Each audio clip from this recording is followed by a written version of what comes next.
So we had finished off with resistance and resistivity, um,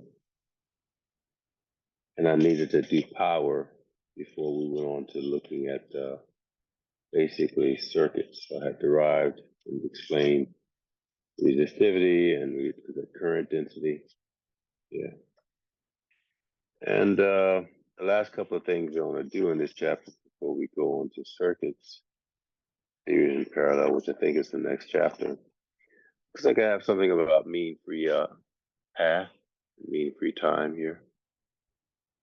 Um, I'll say a word about that because that's in line with this resistivity, and um, and also we can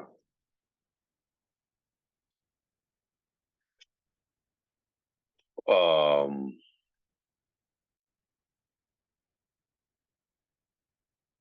yeah, it's like finishes up that section. So you know how I talked about what resistance really is in a material is when charged particles are moving through and they're hitting all this other stuff, right? They're hitting the atomic sites, the bounds, the fields and the bound.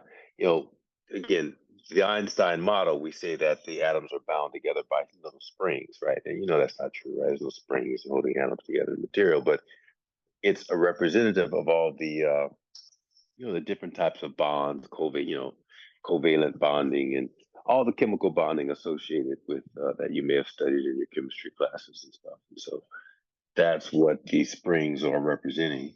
But still, spring is a force, right?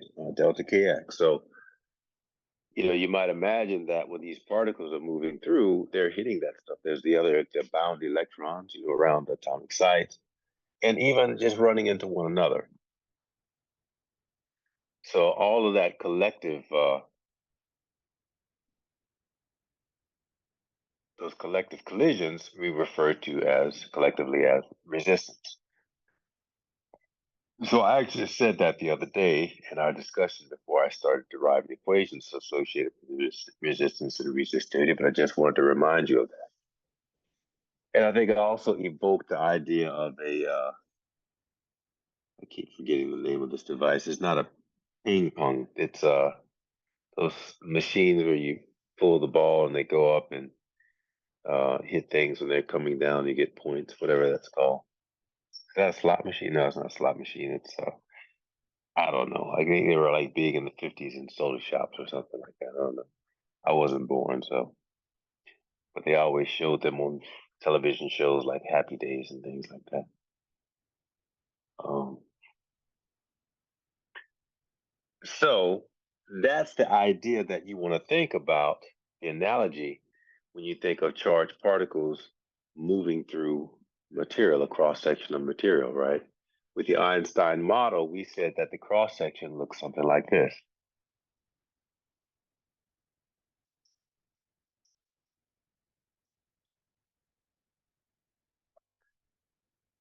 Okay? So let's say this representative of the cross section of, say, a wire, like a copper wire or something. Okay.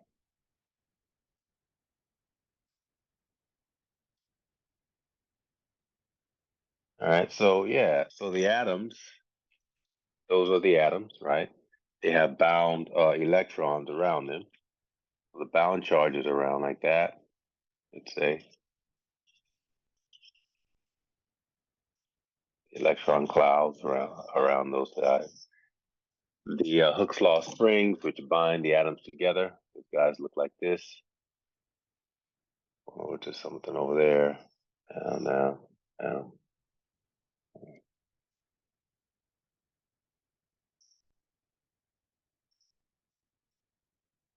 and then there's the free charge that's there. It's like I'm missing something. I don't know what. But, missing a couple of spring sites.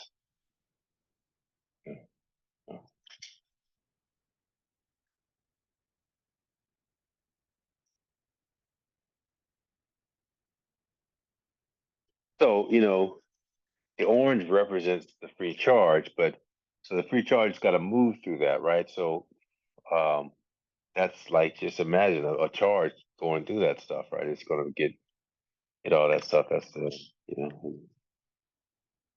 just, doesn't get through in a very smooth, efficient fashion as normally it would. So that's why we have a drift velocity. I think I talked about that, where really the random motion of any particular charge is kind of like, like a bug those bugs that eat insects on the surface of water, right? They dart around. But if you look at the average value of position before you apply a voltage, it's not going anywhere, right? Overall, but and the reason it's darting around like that, even when it's just in one place, when there's no voltage, because it's like it's just hitting all that stuff, right? Bouncing off all that. But then you put like a voltage on it. Remember, I told you, think of the potential hill that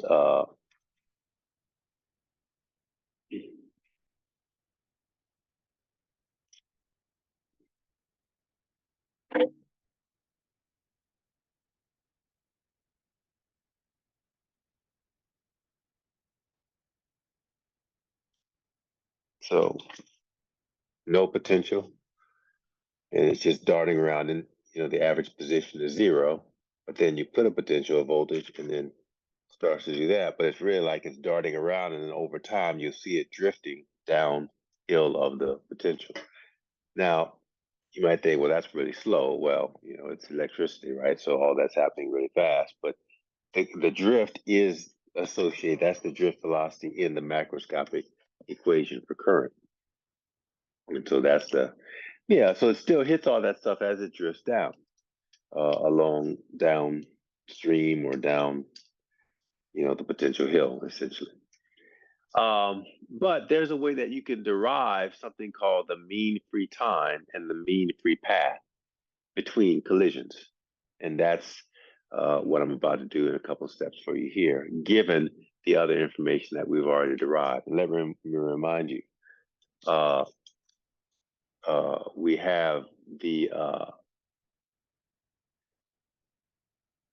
so just as a review, the main stuff that we've done in this chapter is we defined current. So current is equal to um, charge over a voltage, delta V. Do a small q. Then we define the microscopic view of current, which is kind of what I was just talking about. And it's equal to the number density of charges, charge per unit, the number of charges per unit volume within the material.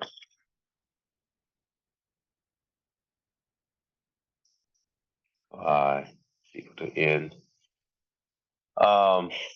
And the value of the charge E, then the drift velocity V sub D that I was just talking about, then times the cross-sectional area of the that the charge is going through. So we derive that. Then we talked about the empirical relationship of Ohm's law, that delta V, you have to have a resistance in order for voltage to even flow. So for current to even flow. And the relationship between voltage, resistance, and current is Ohm's law, delta V equals current times resistance.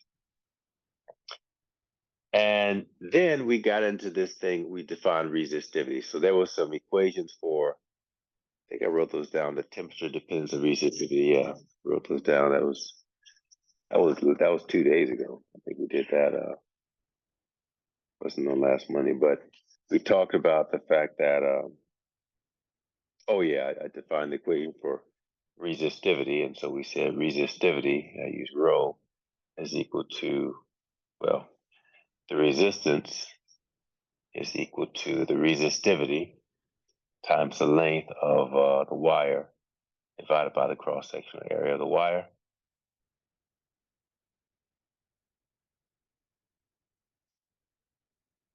So let me just name these things. This is Ohm's law.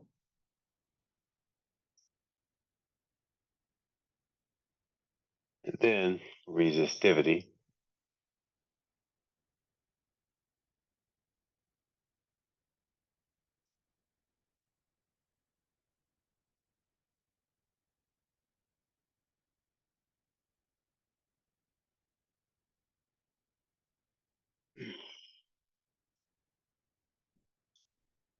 So the resistance is equal to the resistivity times the length of the wire divided by the cross-sectional area.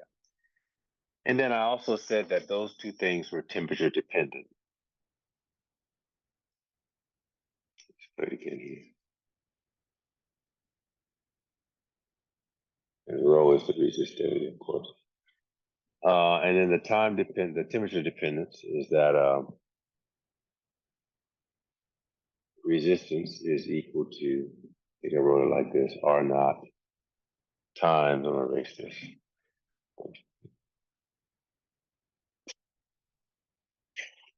It's quantity one plus alpha delta t minus t naught, where alpha is the coefficient of wait, what? No, alpha is the, oh my God, is that conductivity? Yes, I think it is. So, and there's a relationship between those two. They're inverse of one. Anyway, let me check that somehow. I'm drawing a mental blank and I don't write it in my notes. I don't write things in my notes that I'm supposed to remember and I never remember. Uh, And that's just dividing one of these things by, if you divide this equation by A over L, then you get this guy. So obviously that would be temperature dependent as well. And it's just saying that, usually the standard temperature that you measure things is 20 degrees Celsius, centigrade, I think. So C equals 20 degrees. Um, that's kind of when you see these things rated like the coefficient, the constants, they rate them at a standard temperature, which is usually 20 degrees Celsius. But like, and you kind of know this, right? Like if, and I mentioned this also the other day when we were explaining it, probably last week, but everything is vibrating. Like I just erased that Einstein model at a particular temperature, right? That stuff is going to have vibration energy.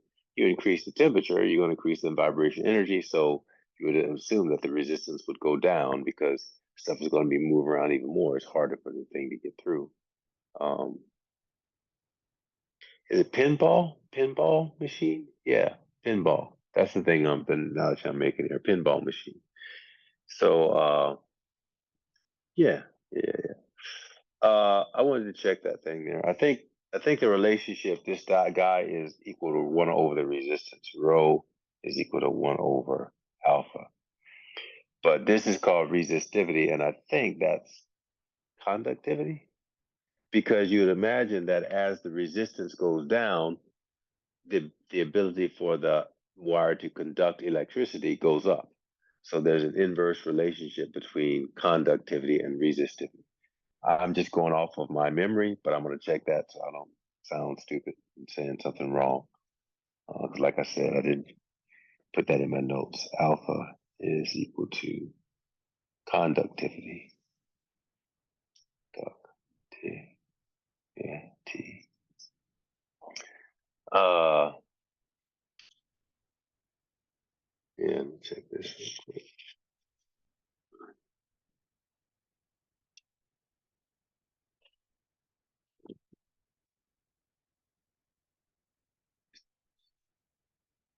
Every little detail in there.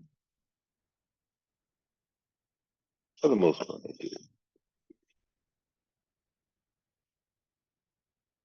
But a few places I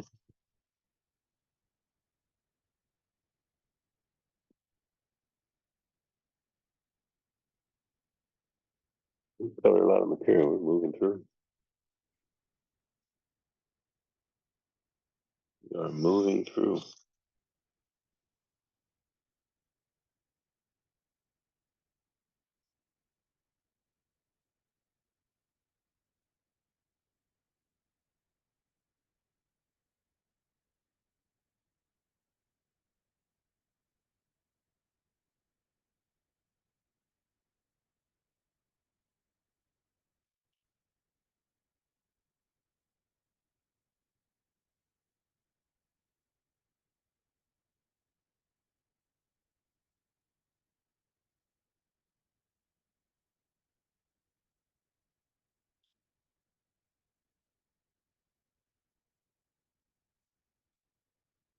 No, I'm absolutely wrong. I knew there was something about that. That's not the conductivity in that equation. There is something called conductivity, and it is the inverse of resistivity, but it's a different symbol. It's sigma. It's a small sigma. My bad. I knew I was messing up. So that's conductivity, and basically the units. So the units of uh,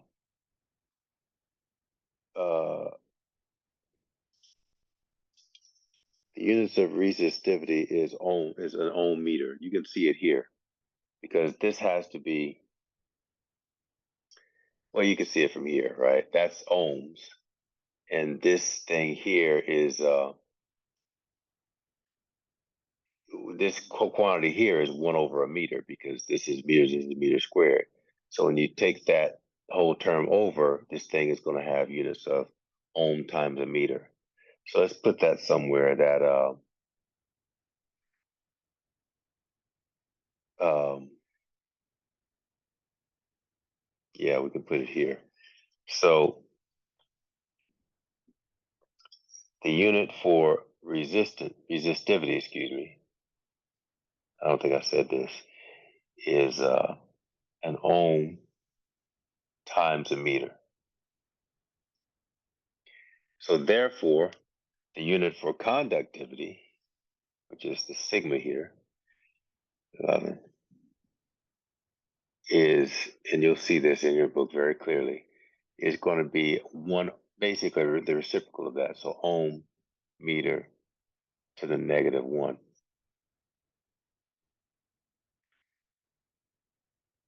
Okay, so that's free.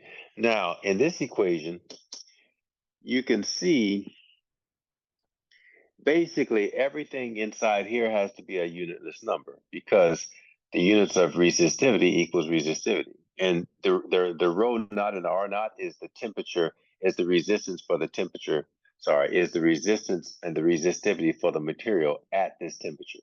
So that they'll say that in the book. And usually sometimes it's done in Kelvin, right? So whatever Kelvin temperature that is, I can't remember, was it 273 plus that or whatever. But you can do the conversion.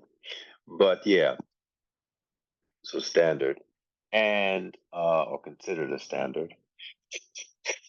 And that thing has to have units of 1/. Basically, MKS is Kelvin, so I think they have it in Kelvin degrees, but it's 1/. Temperature. And that's the temperature. It's called the temperature. It is called the temperature coefficient of resistivity. That's its name. Sorry. They have it here in 1/. Celsius. I guess you can always convert. Yeah, it's 1/ Celsius degree. So the temperature this alpha here is the temperature coefficient of resistivity. That's its name, full name. There's nothing shorter. Um, so temp coefficient of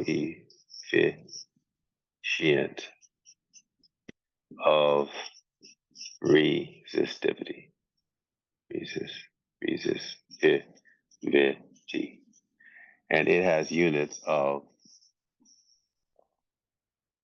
1/ Celsius degree. Actually, it's done this way, isn't it? Yeah, this is important. Yeah. So the C is on this side, the 0, the nothing. C, not, and the -1 is over here.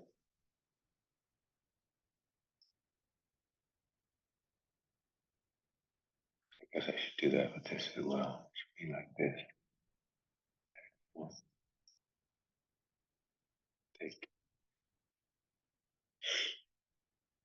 All right, so that's all the stuff. And these things you just look them up in a book. These constants, conductivity, resistivity. It's nothing you have to calculate. Okay, and already I have to adjust my ink. I need to go get a vest because I'm in my pockets. Be right back. Got my vest this morning. I also need my tea. But clearly, I'm in a better, a little bit better awareness than I was last Wednesday. I don't know what was going on last Wednesday. I could barely even think straight. Felt like I had gotten up at maybe it's that extra hour of sleep we got today last night. I don't know.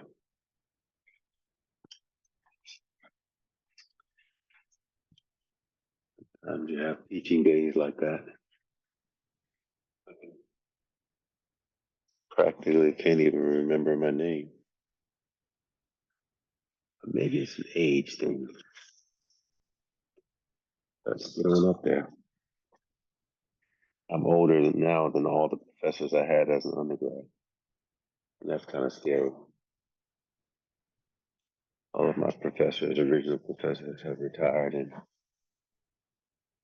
some of them have passed on,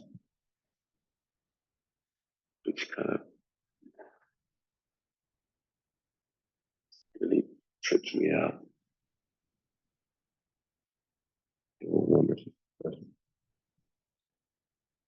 very old school.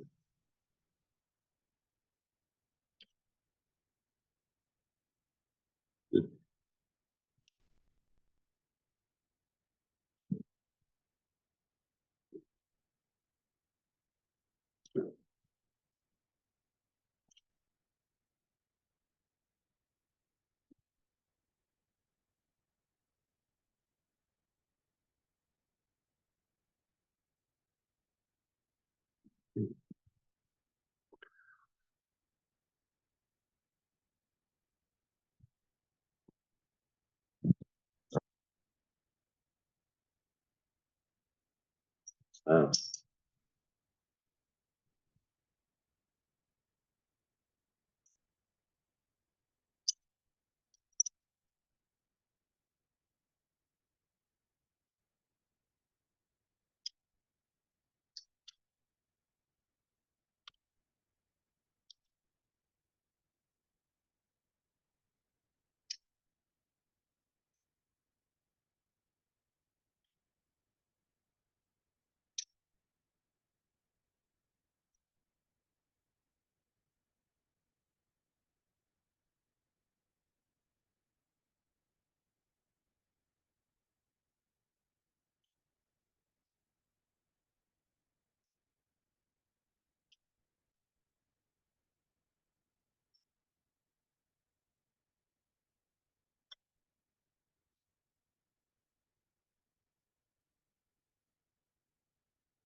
Okay, so I think thanks for the patience here.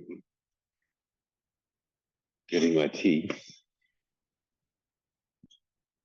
I want to knock out this quick derivation.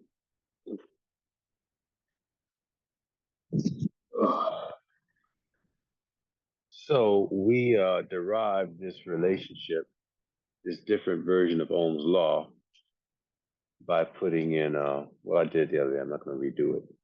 You go take a look at that. We could write basically, this is in terms of potential and resistance and current, but we could transform all the, well, that's the other thing. We also had current density. I'll write that down. The current density we defined as oops,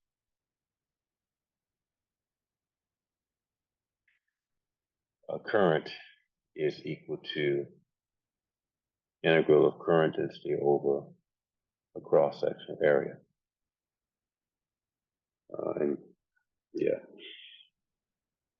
And so then we derived two new things. We did Ohm's law, the new Ohm's law in terms of field resistivity and current density is that the resistance is equal to the E times the current density, right? Oh, but then I could flip it over and do it in terms of conductivity. Yeah.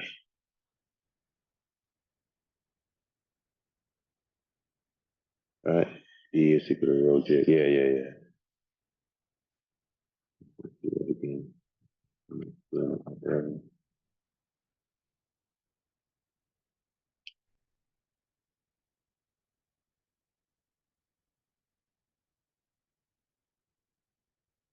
Yeah.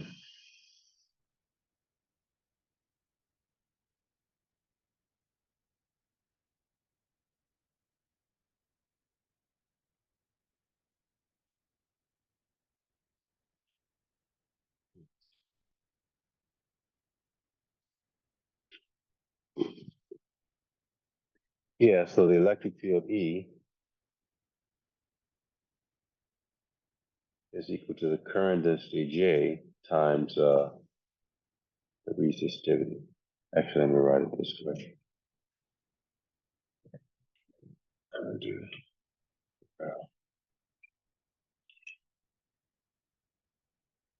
intensity J, or resistivity times current.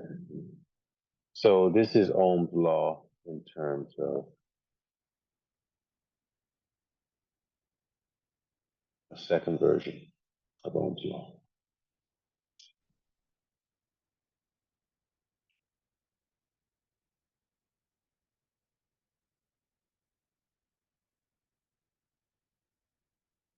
And it's worth it to go back and look at that derivation of how you get from here to here. And using things like, we use things like delta V, the absolute value is equal to is equal to ED for a constant field. We use the definition of current density here. J is equal to I per unit cross-section area. We put in this equation for the resistivity, just manipulated it, and we turned it into this guy. And then we derived a specific equation for current density. So this is like the definition of current density. Remember, it's like the empirical, definition. It's the current going through a cross-section area. Basically, like this area, it's like what I was saying. When you have the Einstein model, right? This is the cross-section area we're talking about. But you can just imagine that I've got charge carriers going through that. And so it's useful to define it as a density. For one material that has a lower number of free charge, like copper, I just remember in my mind, embarrassed what I remember, right? I just remember that for some reason from undergrad, I just remember this number that copper has 10 to the 23. The small n, the charge per unit volume for copper is, I think, 10 to the 23. And that's charges per unit volume, charge per unit volume, which is why copper is really high for a metal. which is why copper is used usually for circuits, copper wire. But something like, I don't know, some other metal, it is still going to conduct, but it won't have, it doesn't have, it may not have as many charge carriers per unit volume. So for the same voltage and everything, you're going to have less current per unit area going through a cross section. So that's defined, that's the density. If you take this integral out, you have current equals current density times area, which means that current density is defined as current per unit area. And that's what it means, the amount of charge carries the current flowing through that thing, this current, this guy. And you can see it here, right? In fact, I derived it a different way. When I divide through by area, you got it, right?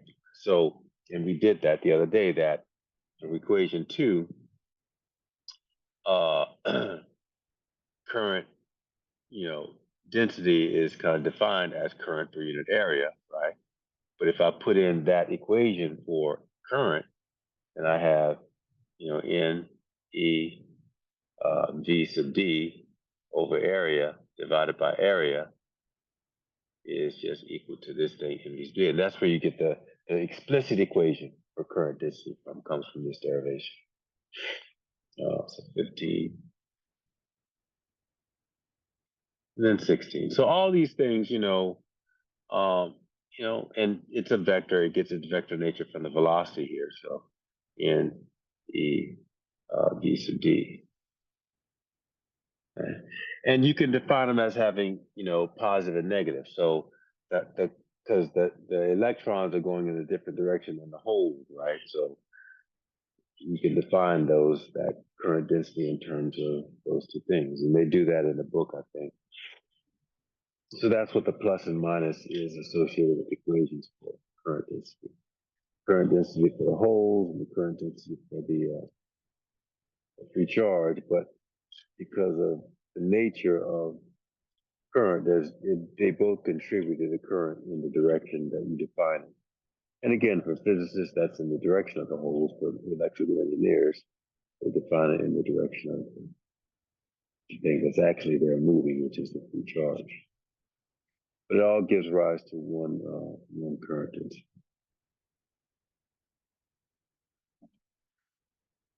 Okay. So all this stuff, a lot of little moving parts to this. So you just have to go through it a couple times so you get everything kind of in your mind together. Good. But this last little thing, this mean free path and mean free time. Well, I guess I'm gonna do mean free time. You can also take it and divide it by the drift velocity, and they'll give you mean free path. But yeah, let me derive that for you. As I just had it.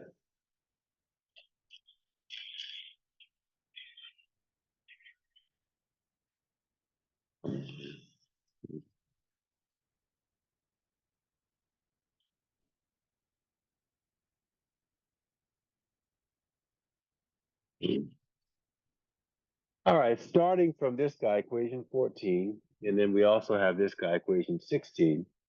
I'm going to take this guy and plug it into this equation. Um,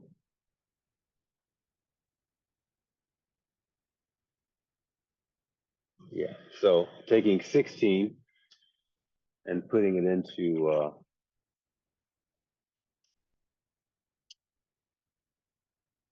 16 and putting it here. Um, now remember this field here, this is like the constant electric field that's set up in the wire. So again, you can think of the reason that charge will flow once you have a potential difference. There's a couple of reasons. The potential hill, which is what I like to kind of think of, energy per unit charge. But because of this relationship, right, there's a potential difference associated with electric field. What electric field? Well, there's a constant electric field you can think of, and you can think of that thing as forcing the charges to move. It's two different ways, and they're related through this guy. D being the length of the wire. So that's the field that we're talking about right here. So if I take this, plug it in here, I've got that E, that field is equal to N G. Now remember, that's not electron, right? That's the elemental unit of charge. It represents the value 1.69 times 10 to the negative 19. 1.601 times 10 to the negative 19. Uh, and then the drift velocity will take the magnitude and then times the resistivity. Okay. Now, what do so then solve this for resistivity. Okay. I haven't looked at this. So resistivity is going to be equal to E divided by all of this. ECD. Okay. Now what do I do? Oh, I just use equations of motion. So I'm going to go to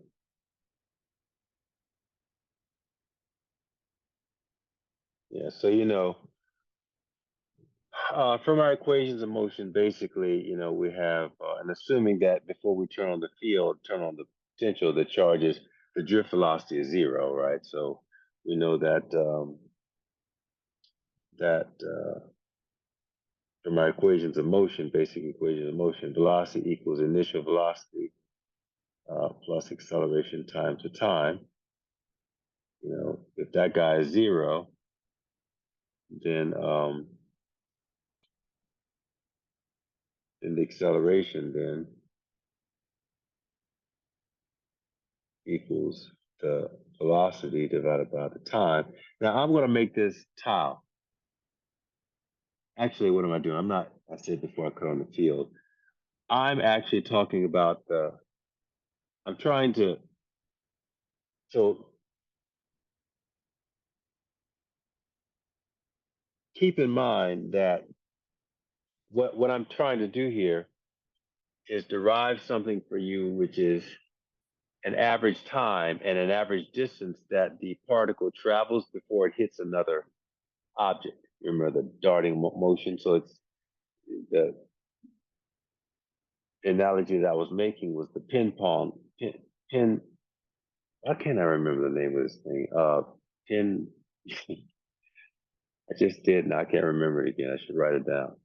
Pinball machine. Yeah, pinball machine. So it's like that, right? So we're trying to say, like, when it hits something, the velocity is zero, and then it has to accelerate again to go to the other thing. Um, so yeah, so that's what I'm doing. So this time here. In fact, I should go ahead and make it tau. That's the something called the mean free time. It's out of statistical mechanics, and we're doing a little bit here, but you can derive something, and they do it in the book, I think, or they at least write it down. Something it's useful to determine because that also determines the current ultimately, right? And that's dependent upon how dense the material is, how many atoms, whatever, the bonds and all that. But you can kind of get an average value for the amount of time it takes before the particle hits another object within that lattice of atoms. And also, you can get an average value for the time between collisions and the average value for the distance. So that's what I'm doing. It's called mean free path and mean free collision time. So that's what this tau represents here.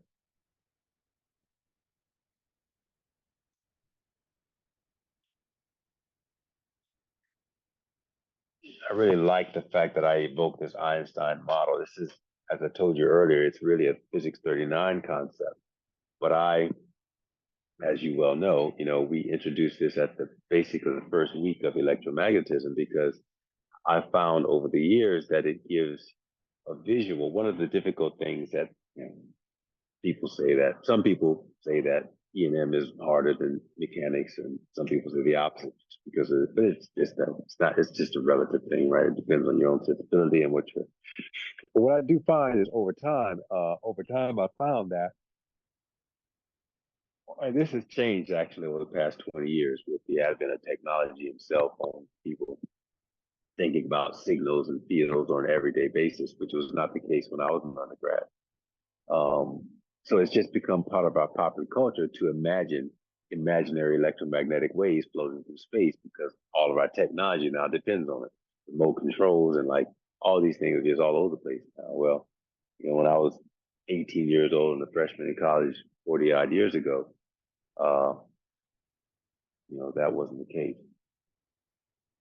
But still, I find it's useful to introduce the Einstein model as a visual so that when you're thinking about these, like, and now it's almost second nature because we were talking about it the whole semester. So I think that really,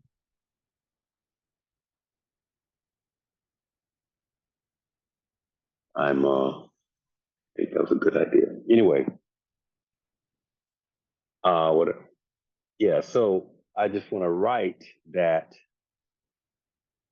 tau represents the mean free time of collision of the free charge as it moves along uh, in its current, um, with the current.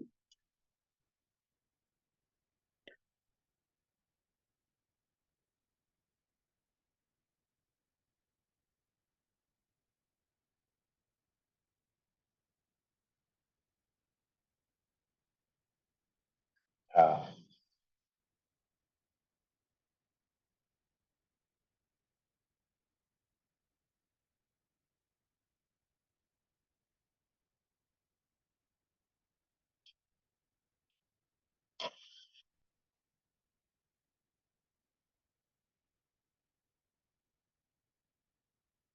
this is the term used, mean free. It's like an average, mean free time between collisions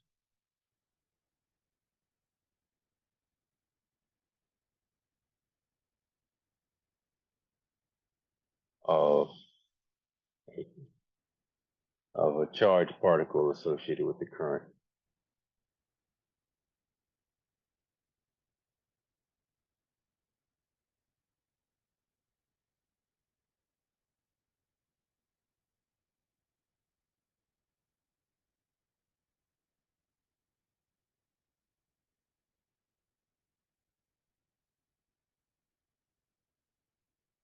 You see, is associated.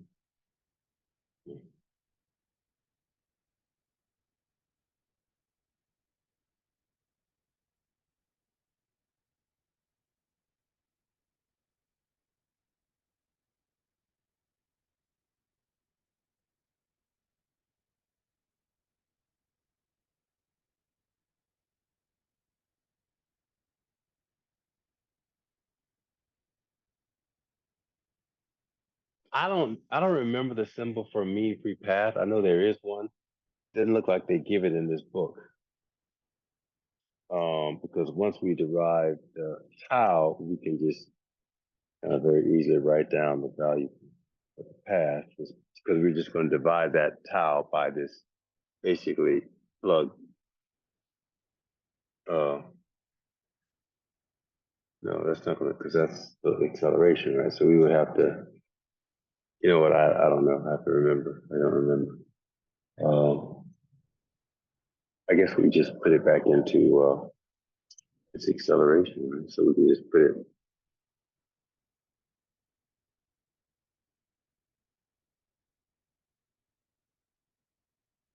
Yeah, we could put it back into the equation. Um, let me see if I can find that.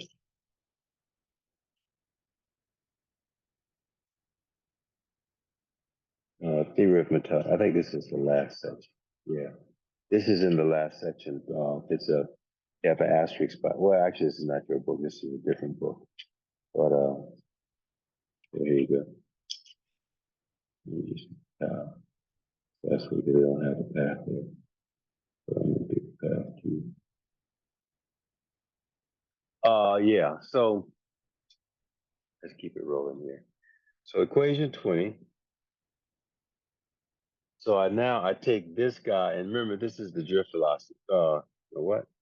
Oh no, now I gotta do Newton's law. So Newton's second law, right, says that the net force equals mass times acceleration. Okay. But the force is going to be associated with it's the Coulomb force. All right, so this is equation 21. 22. But the Coulomb force Fe is equal to Q. Well, actually, and the charge is this E now, it's the elemental unit. Time, well, let's just remember, by definition, it's Q times E. But then this is going to be equal to E times E for our problem here. So I'm going to take 22, put it in here, and then take 20 and put it, basically substituting 22 and 20 into 21.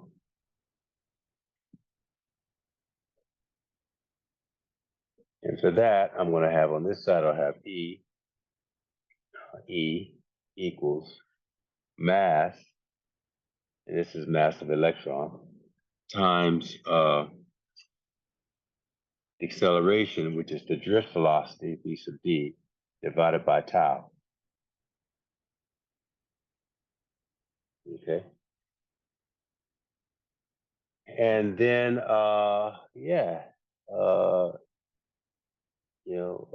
I just solve for the drift velocity, right?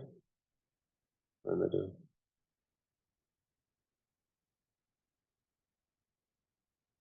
And then I can plug this in for E. Yeah, so I'll go ahead and do that. I'm going to go ahead and put 17 into 23 for E here. And so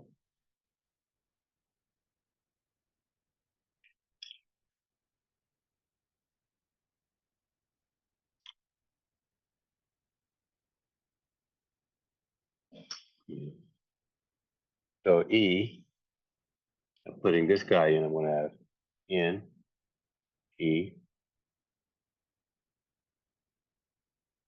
V sub D, rho equals M,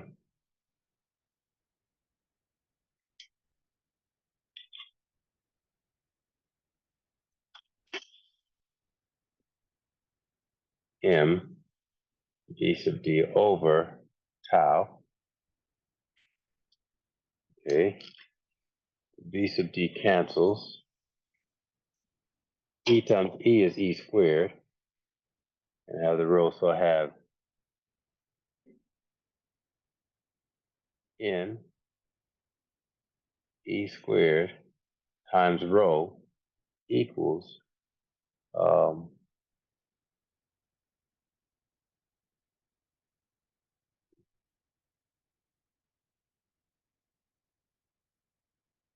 the mass over the time. And I guess people solve this for rho, I think. For some reason they put it in terms of rho, but I'm doing the mean 3 times. I'm just going to solve for tau. I mean, I'll do it because this is kind of a standard how you see it sometimes in terms of resistivity, that the resistivity is equal to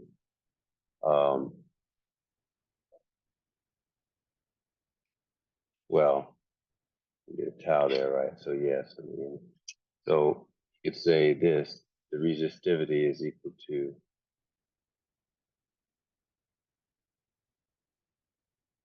resistivity. Or you could say that in terms of the mean free time, you can say that the tau is equal to the mass divided by NE squared over the resistivity. And yeah.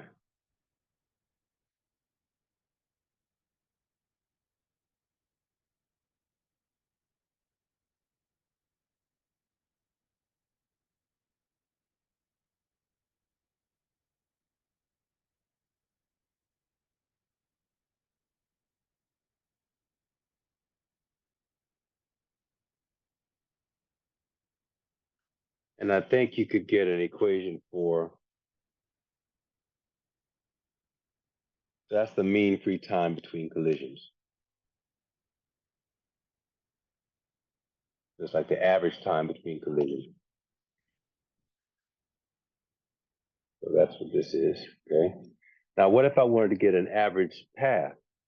I think we got everything we need here. Apparently, I didn't derive it in my notes, or it's not in the book, but it's kind of easy to derive, I guess, once you know what's up. So let's just do it real quick. I think I can get it from here, that you just go from a basic definition, right? We've got a drift velocity and we have a time. So distance equals velocity divided by time. So that mean free path, I don't remember what the symbol is for it. Let me see if I can find it. It's going to bother me a little bit. I think there is a specific symbol, and they don't have it in this book. Let me just look at a different book. Mean free path. All right, he's going to see. There's a different section. I think I just do it X average. X average. Mean time. Mean time of carriers. 611, 612. 611.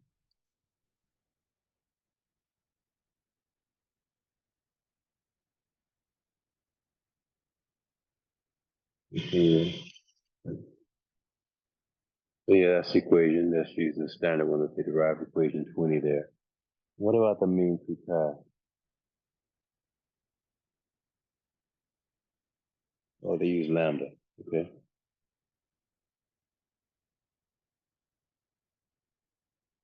Oh, well, this book does. And they do use tau for the time. So lambda substitution of tau, the equation function gives.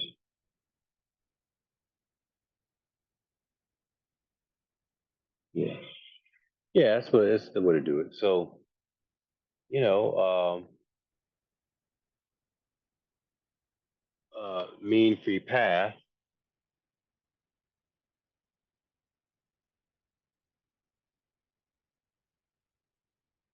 is, and I'm going to call that lambda. And it's just, um, lambda equals the drift velocity times that tau. The drift velocity, we can take equation for drift velocity from this guy, right? So that the drift velocity, I'll keep the number going, 21, 22. No.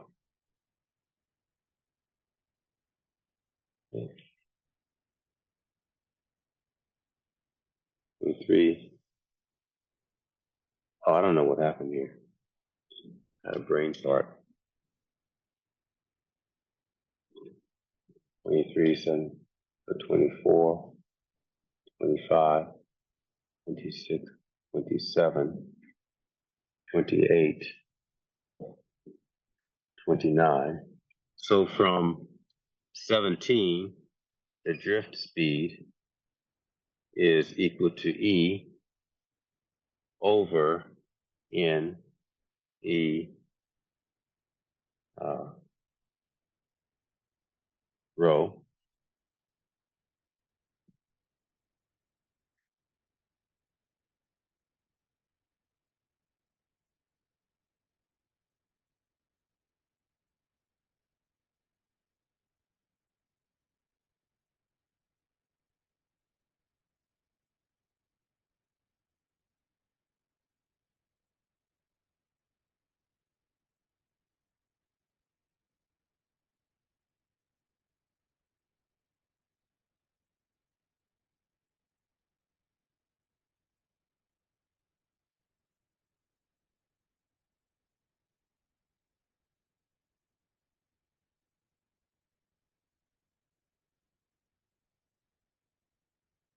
Is that the wrong? Hold a second. I didn't do this in my notes. I'm going to do this in my head. Um,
see.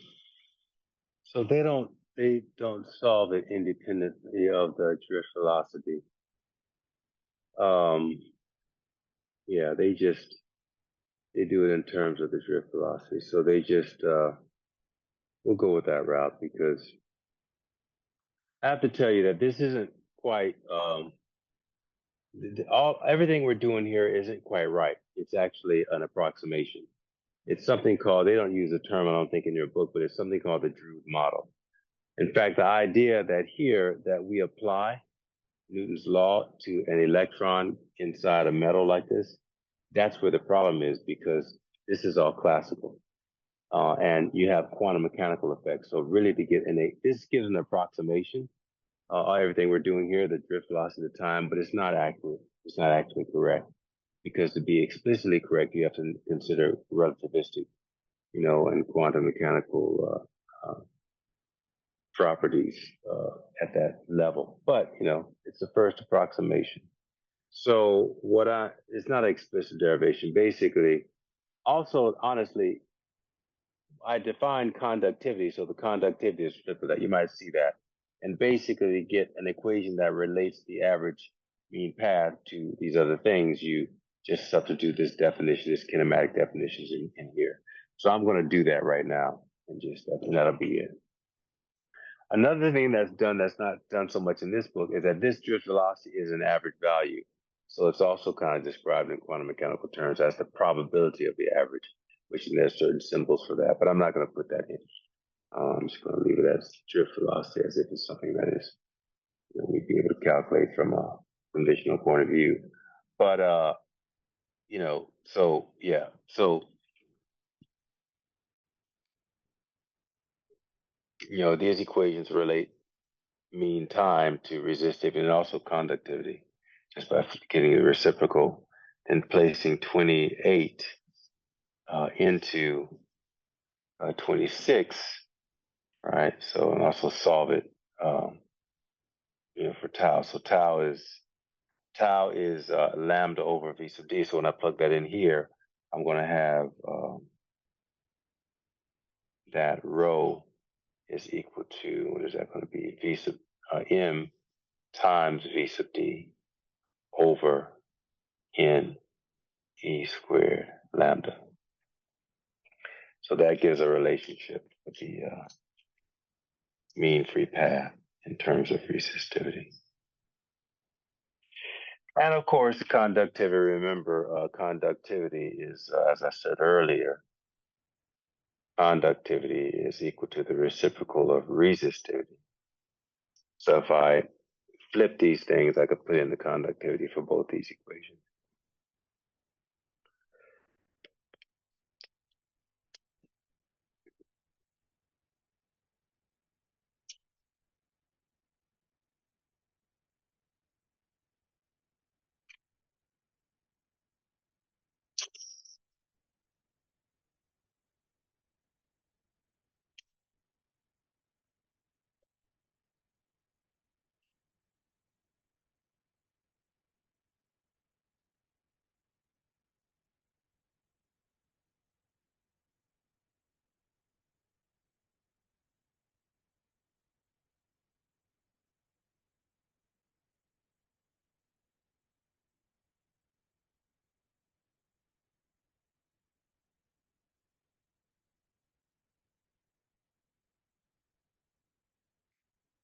I'm going to call this thing, have a little symbol here, lambda sub d, because it's going to be associated with that drift speed.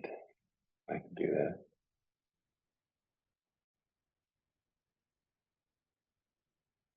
that. Actually, you know what? I'm going to take it off. So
Yeah, this is pretty nice derivation. So this is considered the Drude model. Drude model for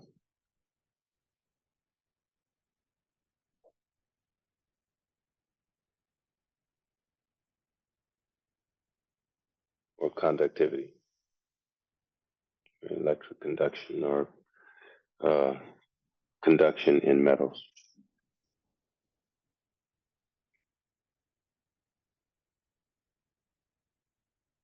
It was one of the first models,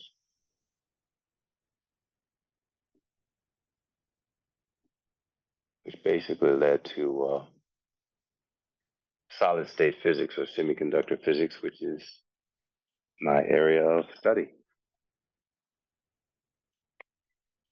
and solid state engineering, electrical engineering.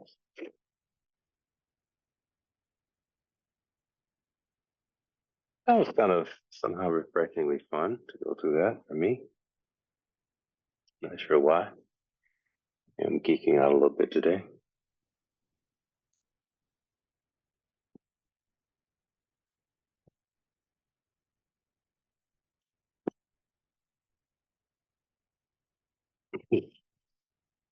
It's kind of weird. It sounds like an oxymoron. Geeking out in a physics class. Isn't that the point? I don't know. I digress. So power. We'll do power, then we'll break. It's easy. Power. We are set up to do it. I mean, you know this deal. Like power, like what the way we kind of rate it is the stuff that heats up. We rate it with the power that's dissipated. That's why you have to keep charging stuff up, right? It's the power that's dissipated when you heat up a wire. Basically, it is all the like that's actually where the energy goes, right? That's why when you cut off the electricity, it dies because it's being bled out of that wire through heat. So we can rate the energy of a circuit based on that power that's dissipated, essentially, and that's assuming 100% of it is, which it technically is, and you can tell because, as I said, when you turn off the current, you open the circuit. Well, not open the circuit, but like let's say like a closed circuit, but then you have it, you're feeding current into it or something. Like basically, it dies. So the point I'm making is that we talked about this early on for superconductivity. It's a state where the phase change occurs that the resistance leaves the circuit.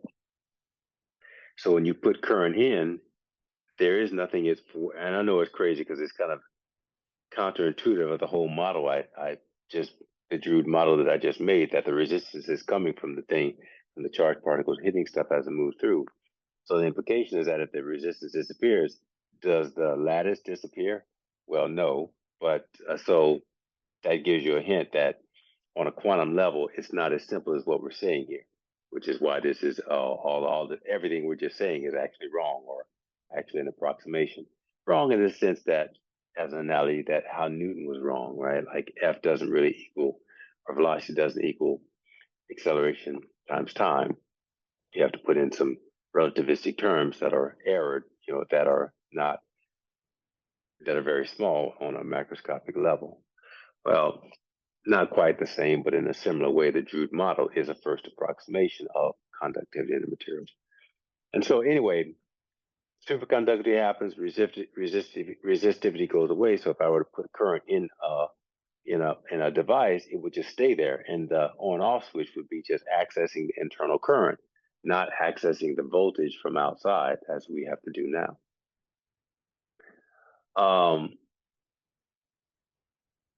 So we don't have room temperature superconductors where we can do that. So we have to, always get the voltage, continue to buy voltage, buy power. And so this is how you rate it. This is what you do. Um,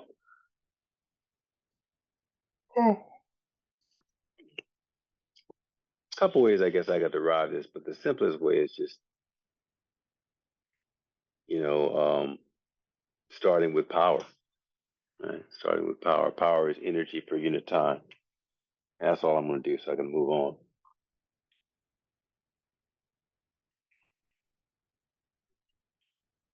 We have already derived power last semester in mechanics. Energy per unit time or work per unit time. Power, the scalar quantity. It has units of watts, joules per second. Um, is equal to, I'll do this, energy per unit time. And a change in energy, right? I'll go that route. I hope I don't have to do that for you, right? The definition is work over time, but then work is equal to negative delta U, from the general definition of potential energy. And I'm taking the absolute value. And also the charge is actually E, right? We know that's what the charges are. Right? So I'll just do that. Actually, okay, so let's just, so work, I might as well just do it. So the work is going to be equal to change in potential energy. And of course, the charge goes to the elemental unit charge. Let's keep these numberings going. I forget what.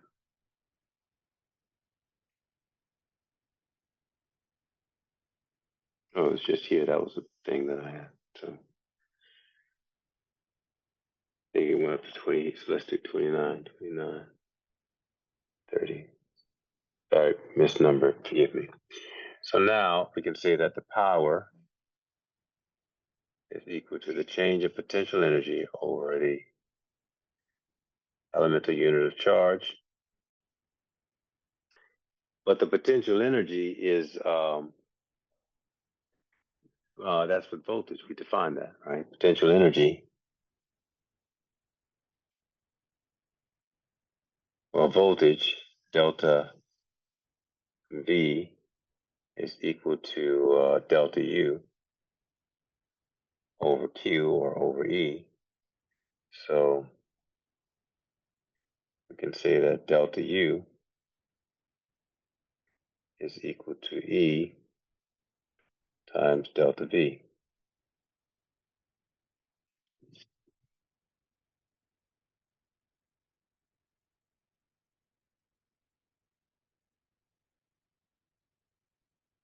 I don't know what's happening here. I'm starting to get needs of some food. That's not true. It's work over time. Sorry. I said it, but I don't know why I put charge there. Work over time. That's what power is energy per unit time, not energy per unit charge. All right. I don't even know how I need to get this out of the way.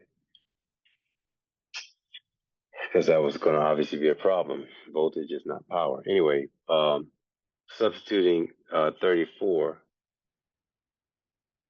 into this guy, or this guy. Then I have that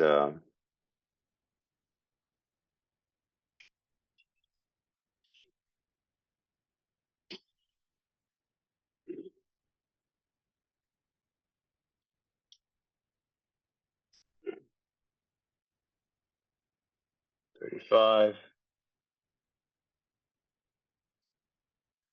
that power is equal to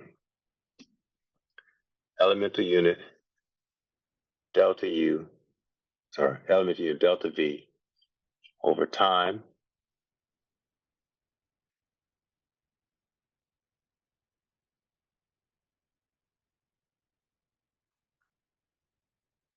You know what? The equations are given in terms of Q, so I'm going to go back and make this a Q here because it doesn't have to be just one charge. You could have a group of charges, and that's, yeah.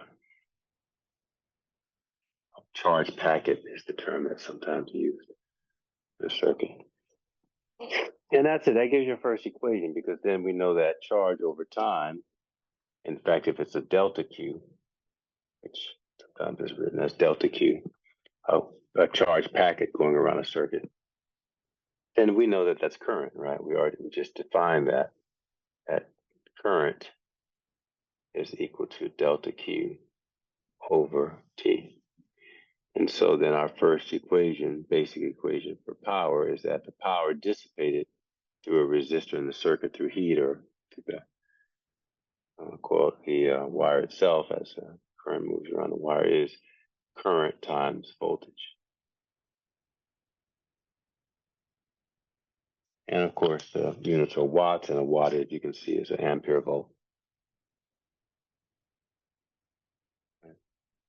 So a watt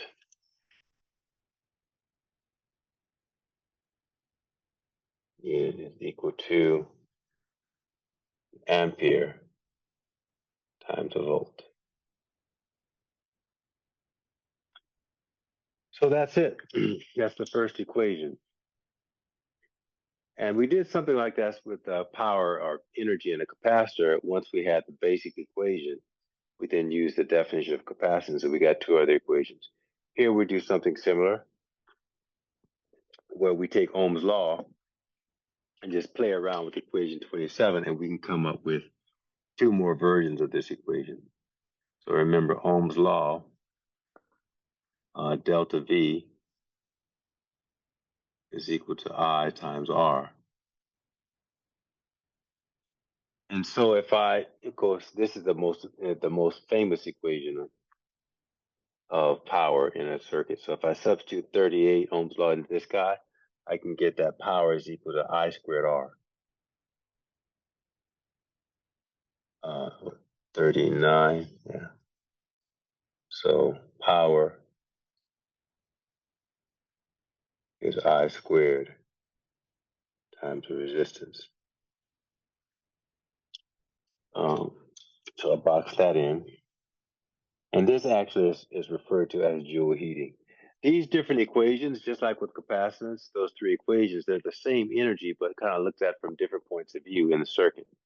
Now, I'm considering a simple circuit here. I'm saying that the simple circuit that this mimics or this is describing is just, the ideal circuit, the one we've already defined, where we have a voltage source, right, a battery, delta V. We've got a resistor in the circuit R, and then the current just goes around. So that's I. That's relationship. So basically, as the current goes through this resistor heats up and the energy disappears. So this equation is the power from the point of view of the dissipating energy in the battery. That's the way I see it. So it's like different perspectives of the same power. So this is joule heating. This is the kind of name of this equation or what it refers to.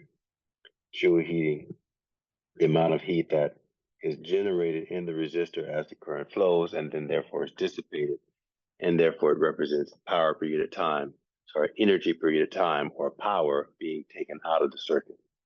So joule heating associated with the resistor. This is really about the battery. This is the energy per unit charge, basically, that the battery is putting into the charge carrier. So it's from the point of view of the battery, basically. And the last perspective is if I solve this thing for current and substitute it into here, and I have uh, that the power is equal to delta V squared over uh, what is it? Over R. That's another equation for power, substituting Ohm's law into this guy with basically solving this for current. And this perspective of the power, I had this figured out once, it's from the point of view of V squared over R.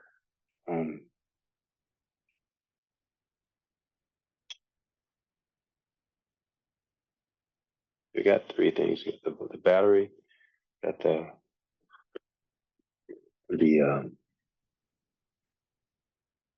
resistor.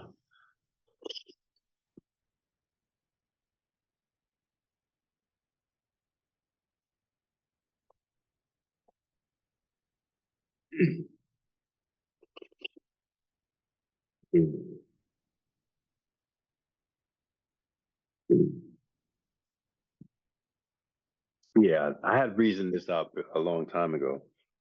It's from the point of view of the charge. It's the amount of energy, basically.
You just do something quick here. We do a unit analysis. I think this is right. That's a good way to. Let's just, okay.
Yeah,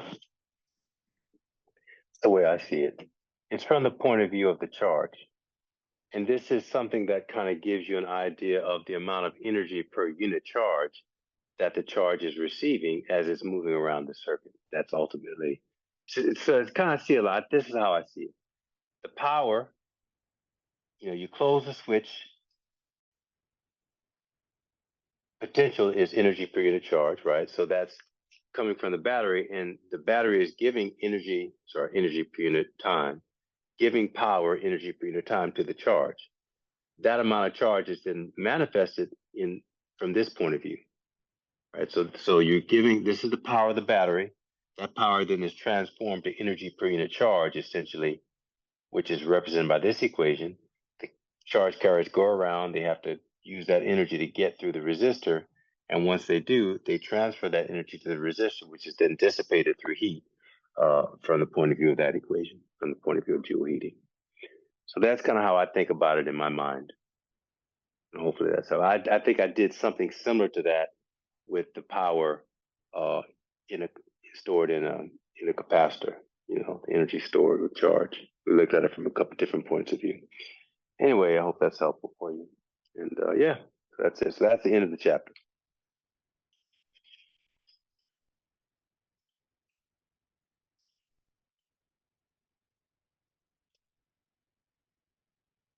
All right, so what time we got here?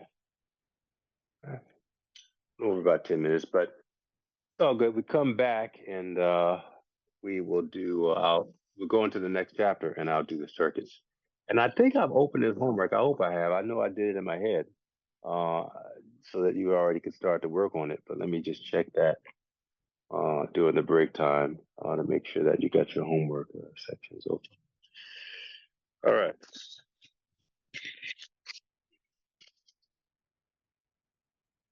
I'm going to do something similar to what we did capacitors in series and parallel. And I will start with the series connection. So resistors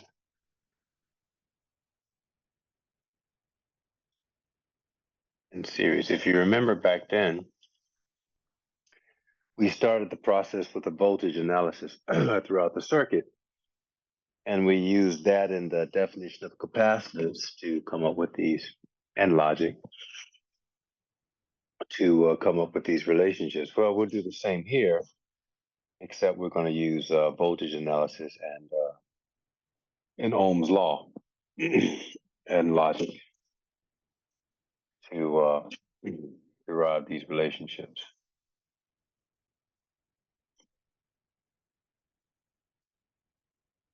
Excuse me.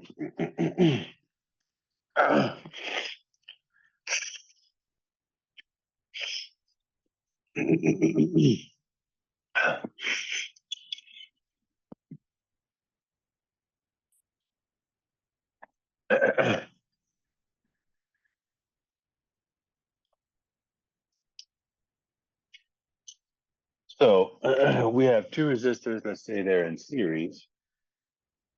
And what defines a series connection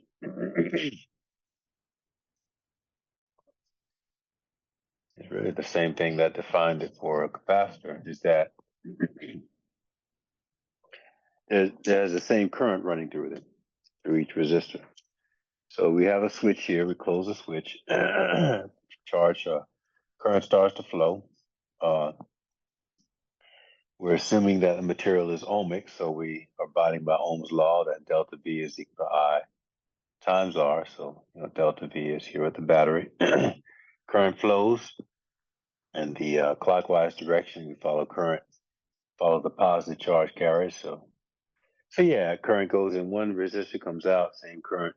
And when we say current, we're not talking about, well, of course, it's a magnitude, but it's literally the same charge per unit time. The same actual charge carriers are going through the thing. So, yeah. Now, remember that voltage is energy per unit charge.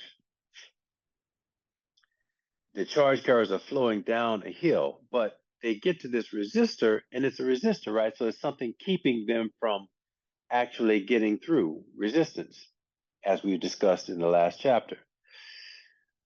But you can think of the voltage as like toll, Toll, right? Like you have to pay toll on a highway. In order for the charge to get through, it's got to pay toll. And what does it pay toll in? Energy. So it has to give up some of its energy in order to get through this resistor. So again, that's what voltage is. So there's a specific voltage, energy per unit charge, toll, that the charge must use to get through this first resistor. And I'm going to call that voltage 1. And so that'll, if it gives up that charge, it has to change its voltage, delta V, as the charge goes through. And I can measure that by taking a voltmeter and putting it in parallel with the resistor. I know we're not in lab now, so that's where I would talk about all that, measuring current and voltage. The only thing that you can measure in a lab is current and voltage. So in a physics lab, and everything else is derived from those measurements. But since we're doing the virtual lab, I don't really talk about that much. Whatever. That would change next semester when we go back to actual physical labs. And same thing here. We got a voltage here for this guy. In an ideal circuit, the charge uses all of its voltage to get back down the hill here. And again, ideal, there's no resistance in the wire. So again, we're following the Drude model for these things where are ideal situations in a conventional circuit model.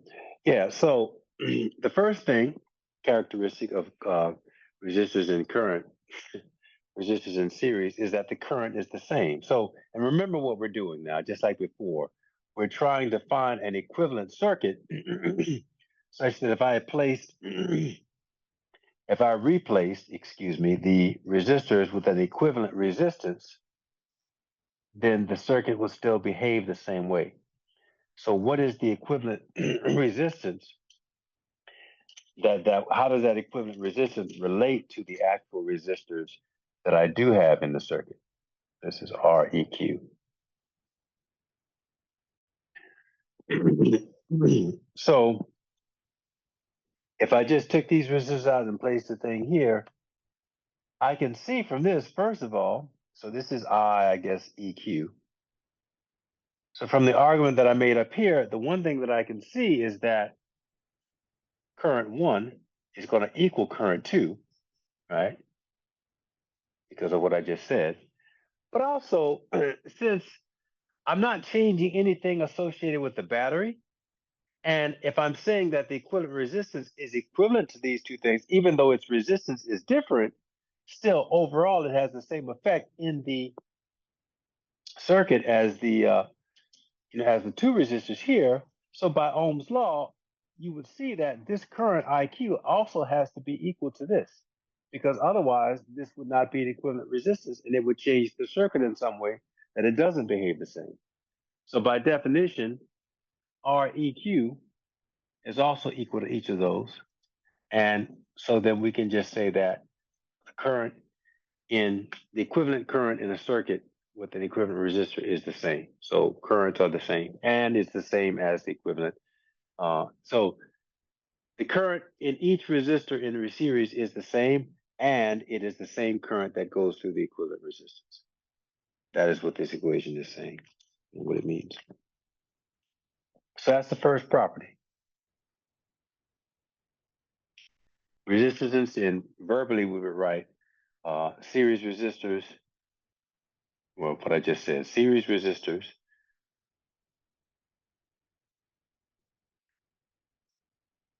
have equivalent current, or have the same current, experience or transmit, I don't know, have the same current. Keep it as simple as possible. And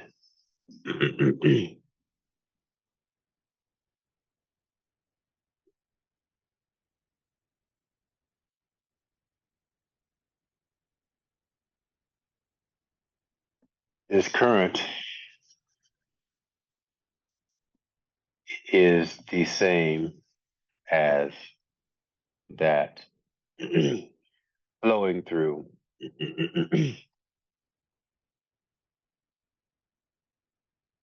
the equivalent resistance.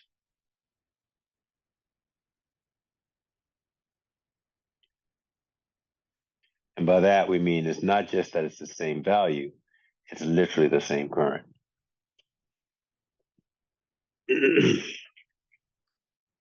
Now, we can take that relationship then, and we can, what do we do with it?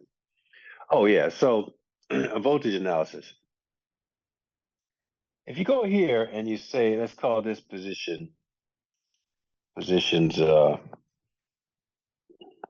1, 2, 3, and 4. So just like before, if there's no circuit element that occurs in the circuit, then the voltage doesn't change. So if this really represents the V plus lead of the battery, this is V minus. When I traverse the circuit going from left to right from the positive lead, I don't have a circuit element, so I know that that also must be V plus. Same here. This must be V plus. Over here, V negative, so this is V negative and V negative.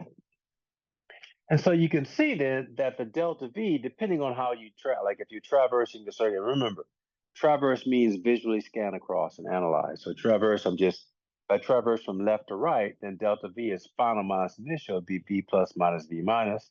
I'm going up the potential hill, it's positive value.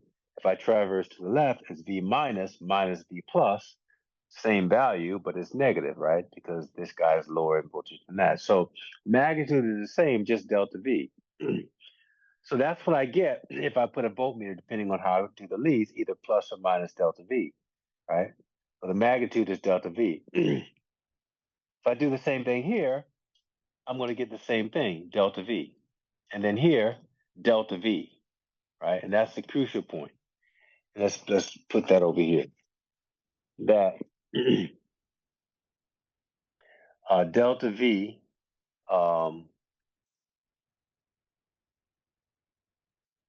basically is equal to delta V, I guess 1,4, and that's also equal to delta V 2,3, the magnitude. Now, this last point here is the crucial because it means that if the voltage difference between these 2 points is equal to the battery, that means that what's the relationship between, in other words, you can see it more clearly if I write it like this.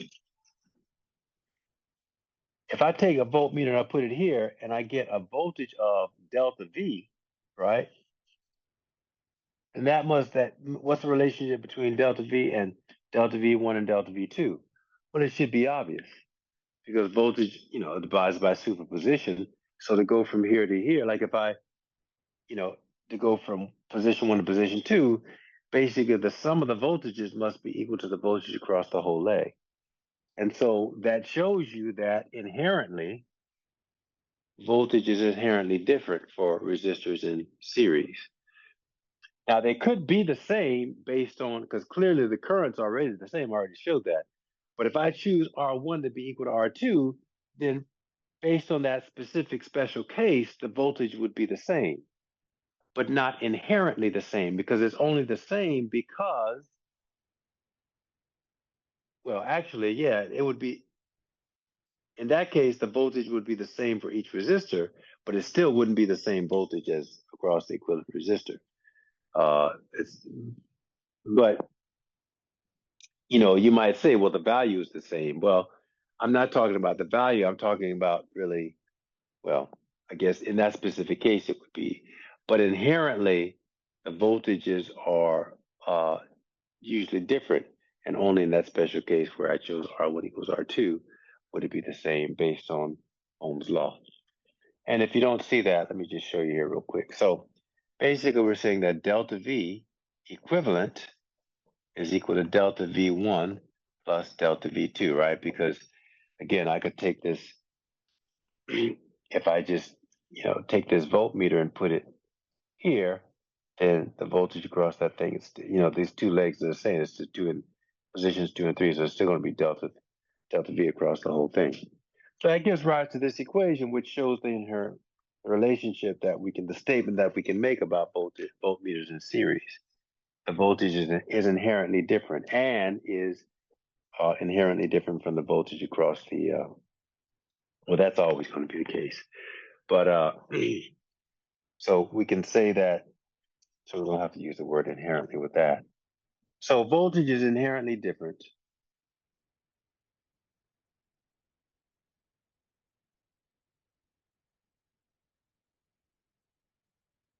Different across resistors in series.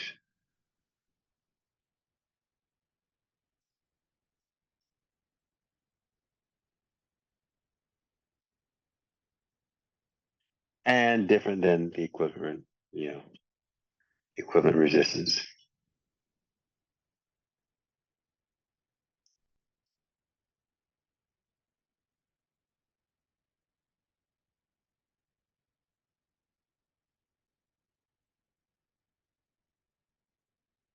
In fact, well, in this case, I have a simple circuit. So it sums to be equal to the, is that going to always be the case? Yeah, I guess it would be. It's inherently different. And yeah, so full stop. And we can say that the voltage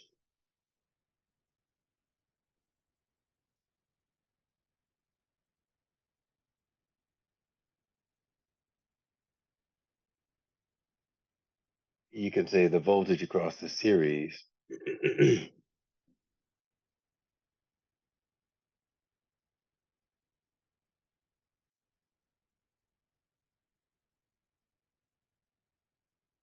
is the superposition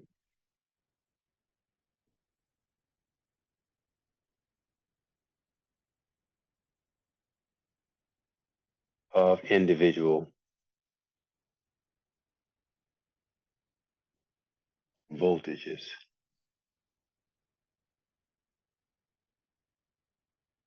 across resistors in the series.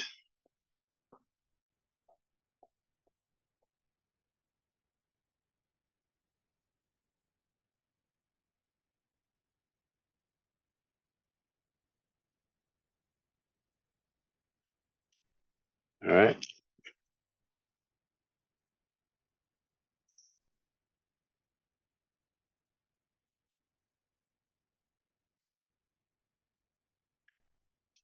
Yeah. Well, we basically then just use that for that and Ohm's law to get our final result. Uh, if we substitute equation 1 into each term here, look at what we now have. So delta V equivalent is going to be equal to, basically, it's the same current, so I don't have to say I equivalent. So I just say, well, I guess I will. So I equivalent times R equivalent is equal to I1 times R1 plus I2 times R2. So I've just taken equation 1 and substituted into 3. That's 1 into 3. This is what, 4? Now I'll take 2 and substitute into 4. 2 into 4, where basically here I'm just saying that all of the currents is the same. All of the currents, plural, but singular now are. So that's the plural verb. So currents are the same. And so that's going to be I times R. This is plural verb. Times I R1 plus I R2. Yeah, so you can now see from equation 5 that the currents cancel out. The currents cancel. You have the final result that resistance resistors, the total resistance or the equivalent resistance for resistors in series just adds. So Req for this example of the two resistors is equal to R1 plus R2. But in general, you would say that Req, wow, so the percent is equal to the summation of I equals 1 N of the R sub i's. You can see that if N went to 2, I would just get this equation back here. But N is, arbitrary. It's just how many ever number of resistors are in that leg, that series leg. So we end up with, I think, three generalities three properties that we can generalize about resistors in. Turn this on. Very good. Yeah, so in general, we can say three things, three basic characteristics about resistors in series. The first, logically, is that the current is the same here. The second, so inherently the same, meaning it's literally the same charges moving through each resistor. But, special case where, yeah, that's it. Second thing we can say is that the voltage is inherently different. And that voltage is different than the voltage across the equivalent, but the equivalent voltage across the equivalent resistance is the sum of the individual voltages in the series. And finally, we can use both of those properties, those points, regarding current and voltage to derive an equation specifically that relates the equivalent resistance to the individual resistors. And here we see that the equivalent resistance for resistors in series just adds. And yeah, that's it.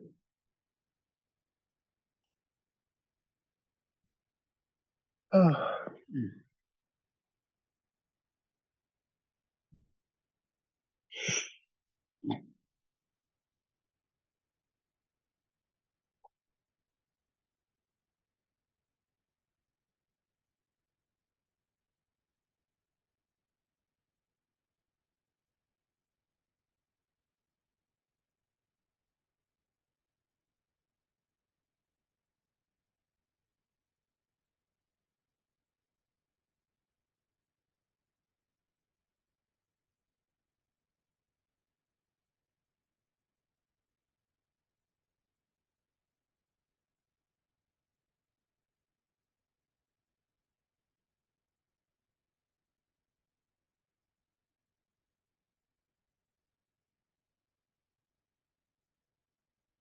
Well, now what about resistors in parallel? Let's do it all over again. Resistors in parallel.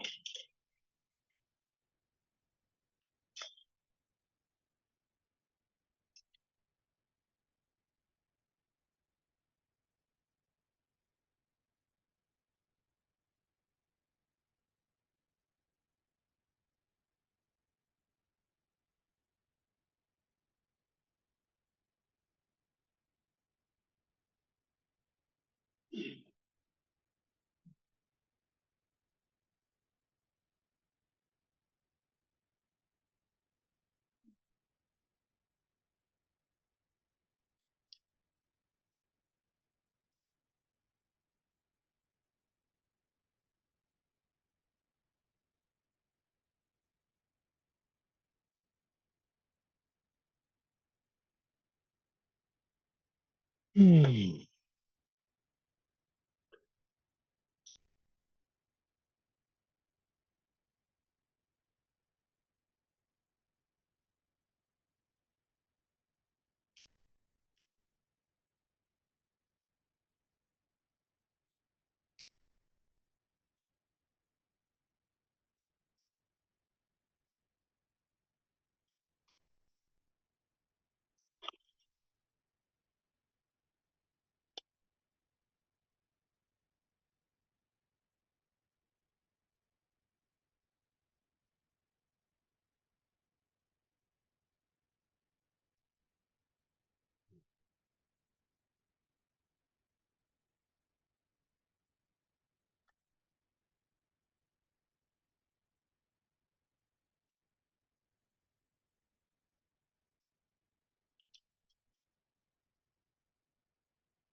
All right.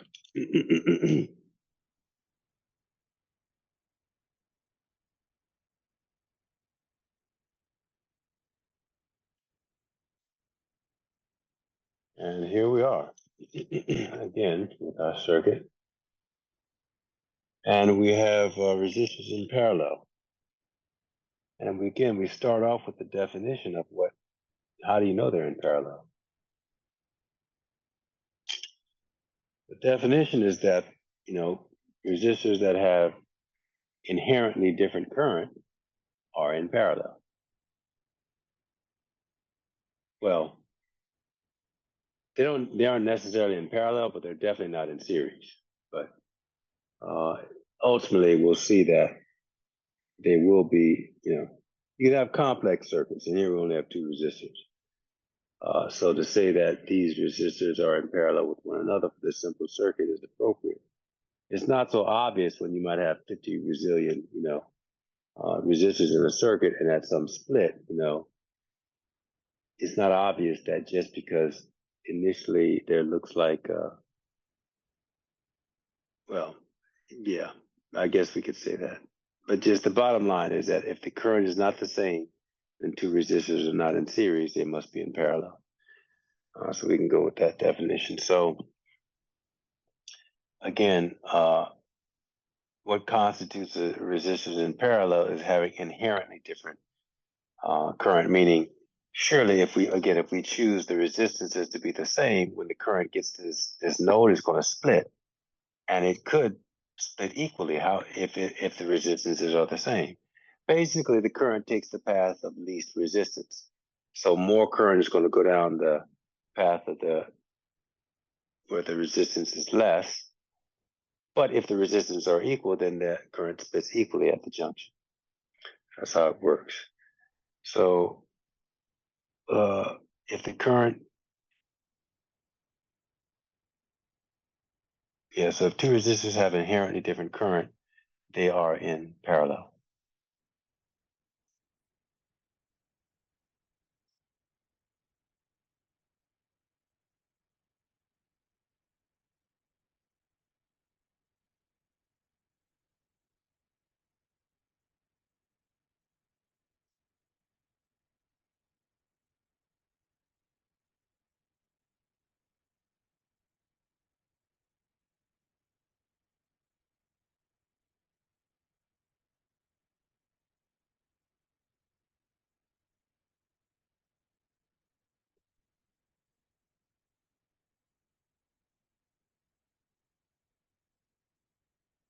Okay.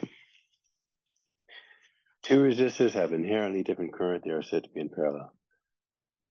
Now, again, just to make sure you understand what I'm saying, if I choose the resistances in this case to be the same, the value of the current will be different. Sorry, the value of the current will be the same, but literally there are different charges going down that leg than that leg, even in that case. So when I'm saying that the current is inherently different, that's what I mean. You literally have different charges per unit of time going down each leg. And that's going to be the case whether you conveniently choose R1 to be R2, and therefore the value of the amount of charge per unit of time, i.e. current going down the leg being the same, or not. Because then, like with resistors in series, I just told you that the current is the same. So that means that it's literally the same charge, but also the same value. So in a special case for R1 equals R2, if I say that, well, the same value, resistance in parallel connection is defined by the value of the current being the same, and then you would have a contradiction. Right, so it's not really about the value; it's about the actual charge. Okay, good. So we can then write down a basic equation for that right off the bat.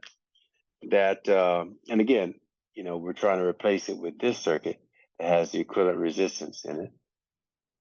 So that's really not changing it. This circuit is still applicable here. The one where I have the equivalent resistor in it there.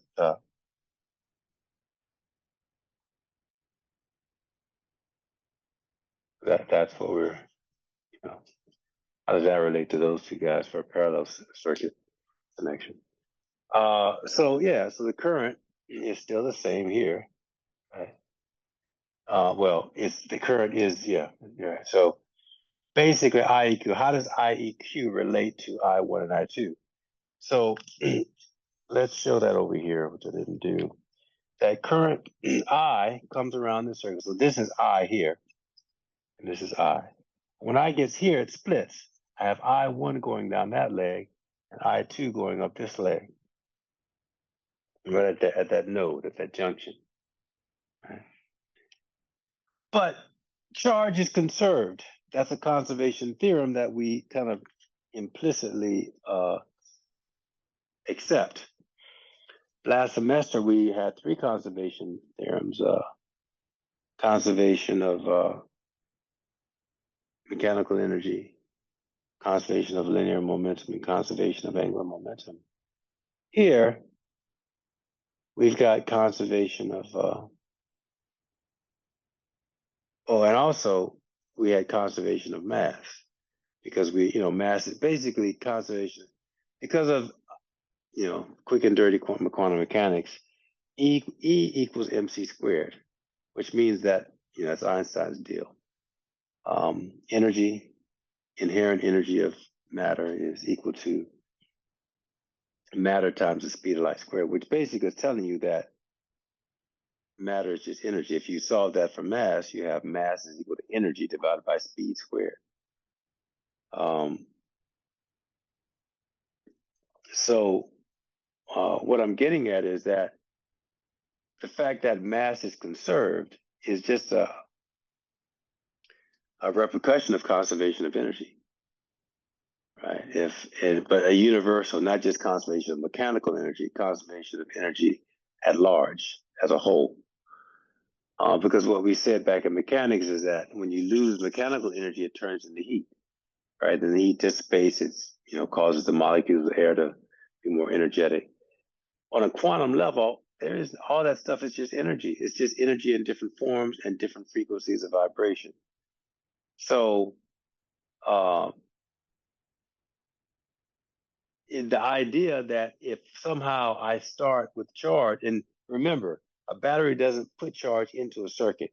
It just gives energy per unit charge to the free charge that's already in the wire.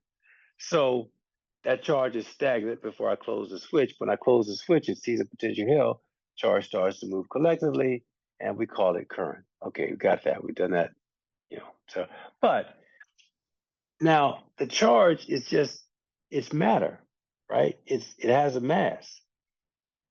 And so essentially conservation of charge, well, charge is different from mass, but the electron, it has a mass and it has a charge.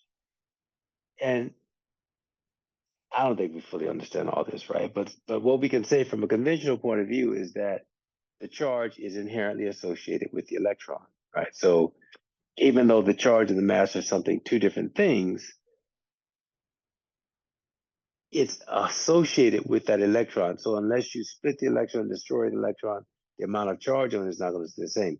It is going to stay the same. Even if you do, it should split accordingly. Like you don't just, the charge is not going to dissipate out in thin air as it moves around this circuit in the same way that the mass won't just arbitrarily dissipate and, exit from reality, right? So, and why is that? Well, because it has energy. Charge has energy, as we saw with the capacitor, but also the mass itself has an inherent energy. There's energy there. So it's not just going to disappear. So for that reason, whatever current splits at this junction and goes out either, you're going to see the same current coming to this junction. And so that whatever goes in must come out. Whatever goes up must come down. Whatever goes into that junction and splits must come out over here. And that is because of the two conservation theorems, implicit conservation theorems, conservation of mass and conservation of charge, which are themselves just explicit and specific statements of conservation of energy. So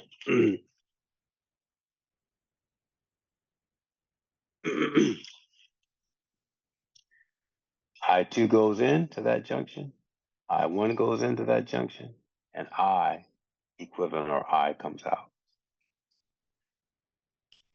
So here we can, start with a relationship of current, and by saying that current is inherent, well, I think I did say it. Yeah, all right, so there. So just writing this, quantifying this description, I'm just going to start my numbering over here.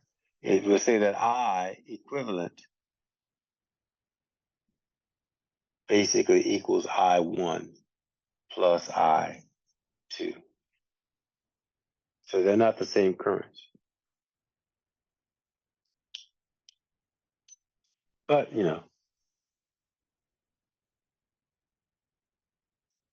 because there's no loss, we can just add them up like that. We know that's logically that must be true. That's what I mean by logic.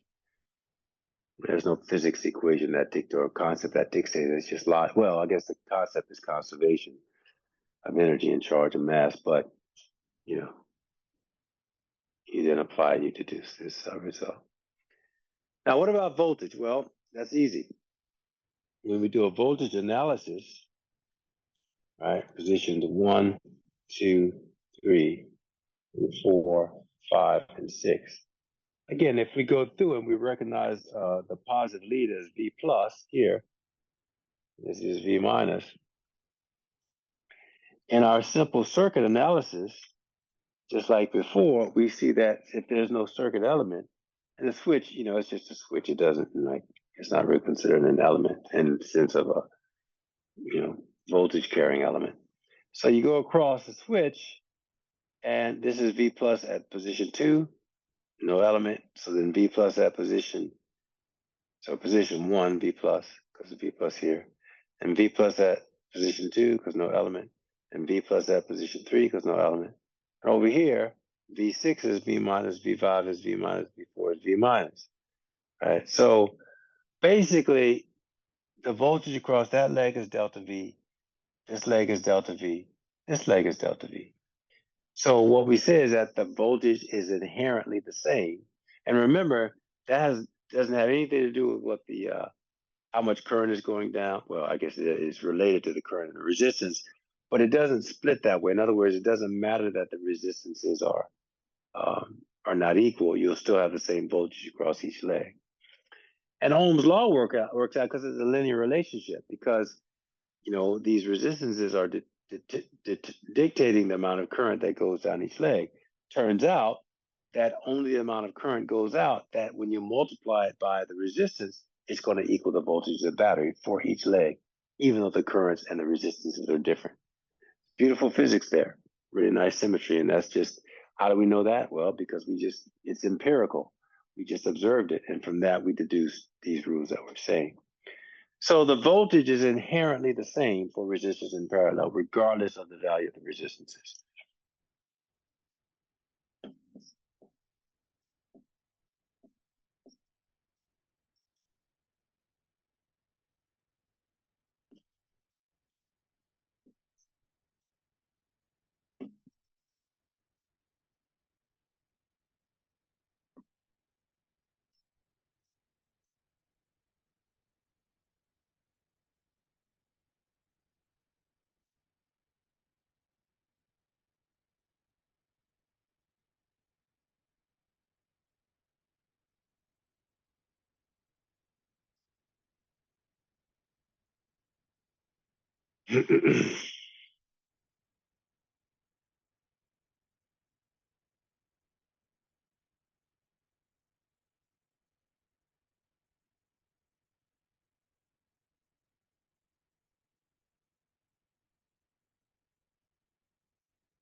Okay, yeah. So,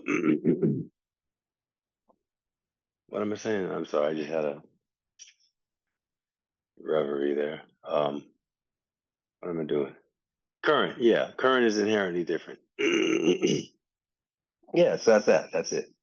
Um,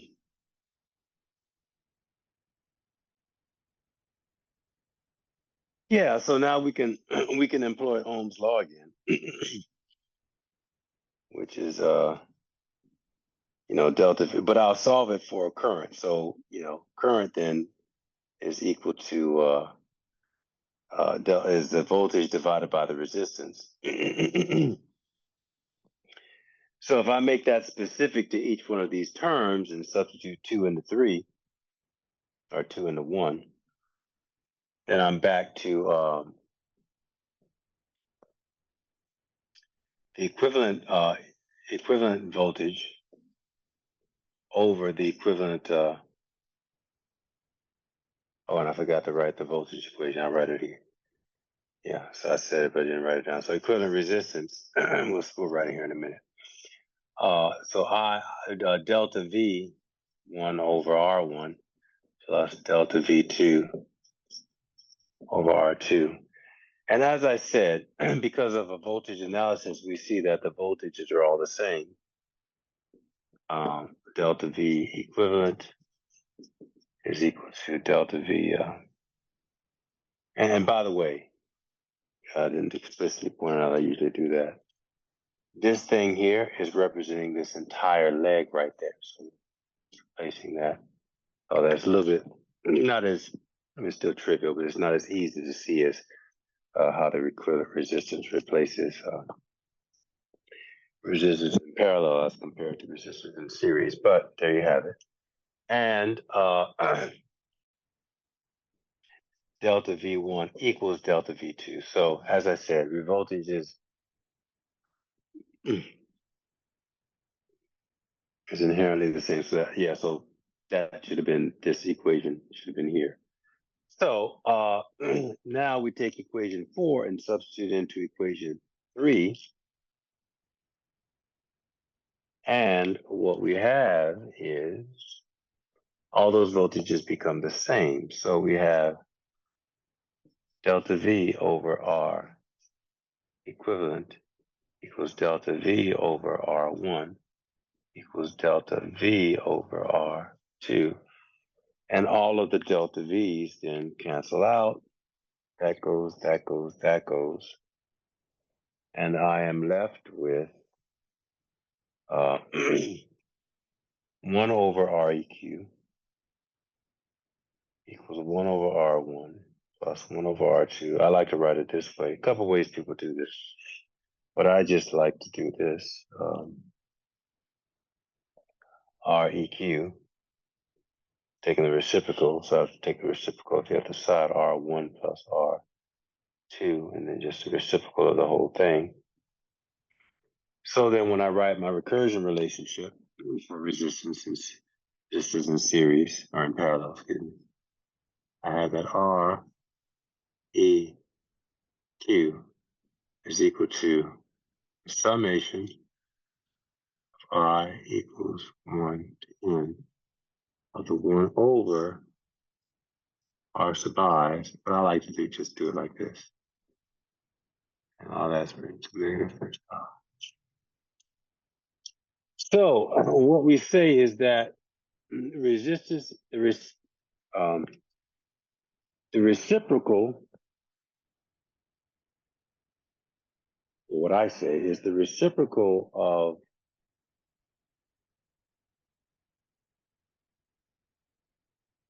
so I say that the total resistance for resistors in parallel is the reciprocal of the sum of the reciprocal resistances. The reciprocal of the sum of the reciprocal resistances. The reciprocal of the sum of the reciprocal resistances. Yeah, there you go.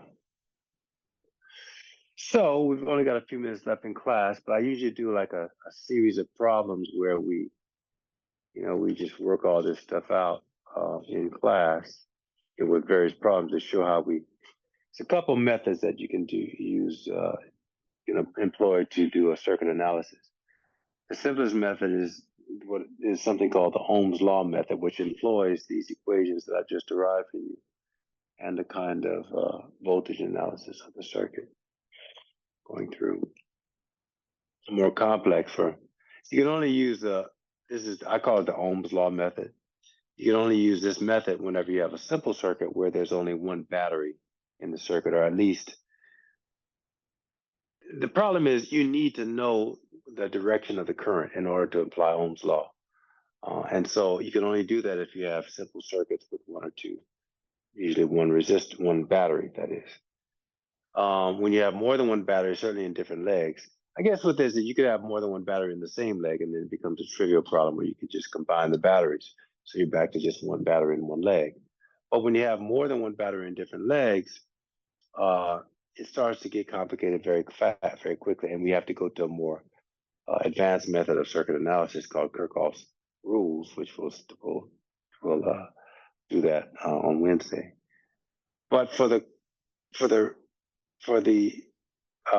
Ohm's law method of circuit analysis, I can now use these relationships to show you how to do that. And just as a synopsis for resistors in series and parallel, so here for parallel, current is inherently different, voltage is inherently the same. The total resistance is the reciprocal of the sum of reciprocals. For resistances in series, the voltage is the same. Sorry, the current is the same. The voltage is inherently different, and the total resistance is just the sum of the individual resistances. So that's it. That's it.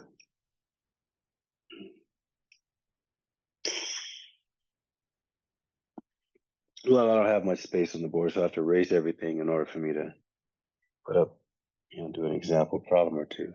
So let me do that.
All right. Yeah. So a couple examples here. We got, what do we have here? We've got yeah. So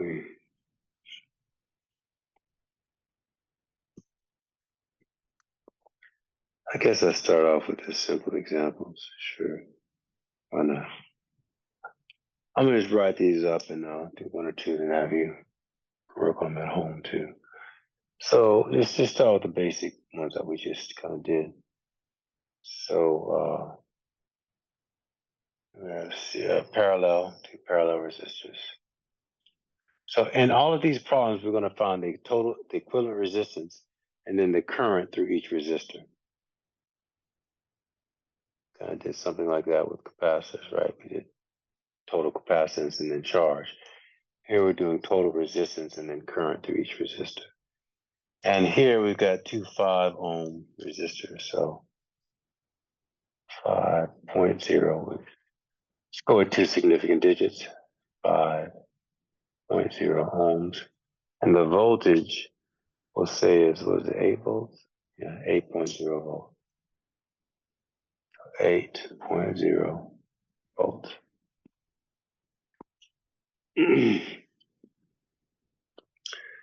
So the thing with these, just like with this capacitive circuit, you want to redraw them. Now here we already know what that redrawn circuit looks like because we just done it. But it's just, this is the equivalent resistance.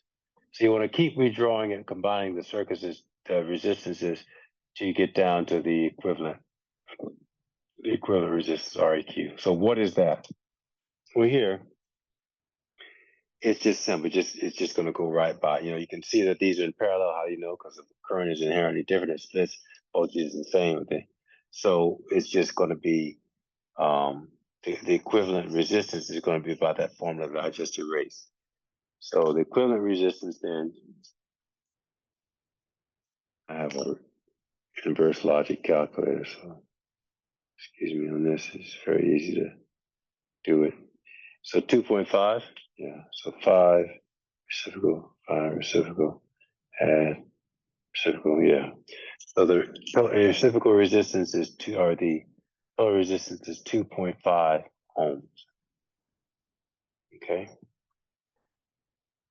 So if I know that this is 2.5 ohms, then I go over here and I'll get Ohm's law to figure out what the total current is coming out. So delta V over REQ is equal to I. So in this case, that's going to be 8.0 volts divided by 2.5 ohms. And so my current then is going to be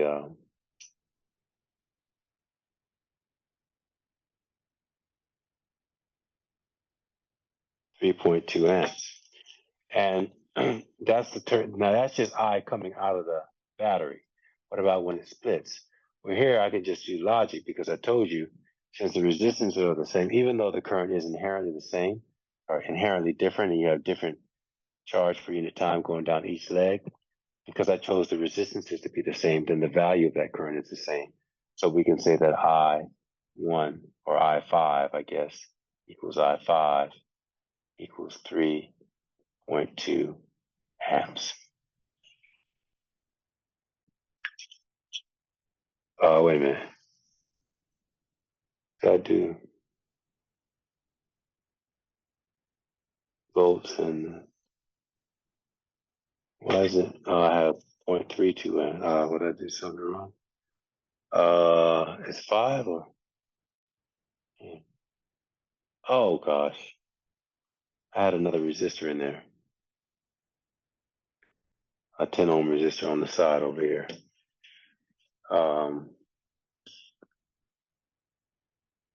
You know what? I'll just leave it like that.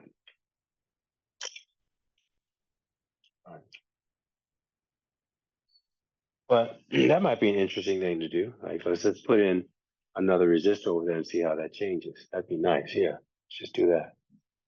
So,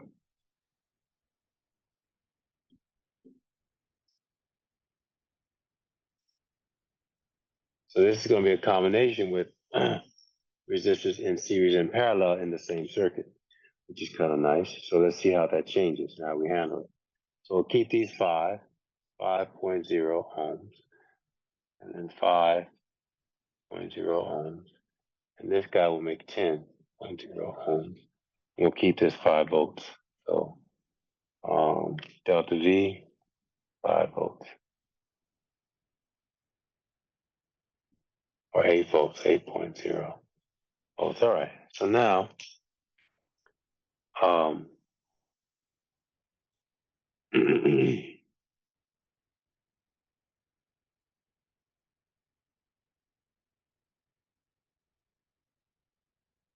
same thing. We can redraw the circuit, but now when we go to the second leg, it's going to look like this, right? The second got 2 steps in. So we know this guy, we already did that equivalent. When we combine those two, that's going to be 2.5 ohms. But over here, we've got the 10 ohm resistor. So that that shows that those are in series. Those two are in series. So these two are in parallel with one another, but that combination is in series with this. So we redraw again to get the equivalent. And with resistance in series, they just add. So this is going to be 12.5 ohms. And this is 8 volts. Okay, good. So now we have to kind of piecemeal back. To get this current coming out here, and by the way, that's going to be the same current going through this resistor, because that's if you go to this leg, right, they both have the same current in them, which is the current coming out of the battery. So that current now, I'm just going to call it I. That current is, well, let's do this. Let's name them up here. Be better to do that. Let's call this I1. This guy I2. And this guy I3. Just for 1, 2, and 3 leg. So this is I1. So I1 is going to be equal to, it's just Ohm's law. So I1 is equal to the voltage across, so is it voltage? Yeah, so voltage across that leg, which is that resistance, which is 8 volts. So 8 volts divided by the resistance of that resistance, which is 12.5 ohms. And so I1 is like less than 4. Less than 1/4. So 8, 8 into 12.1, 12.5. I got 0.64, 0.64 amps. Okay. Now that voltage is going to split between these two guys equally, and so it'd be like 0.6 because of that. So I could go and do the piecemeal thing. What I could do then is say, there's a couple ways you could do it. You could just divide that by 2, right? Which is going to be 0.32, which is, yeah. So that was 3.2. Now with that 10 ohm is going to be 0.32. I could just do that.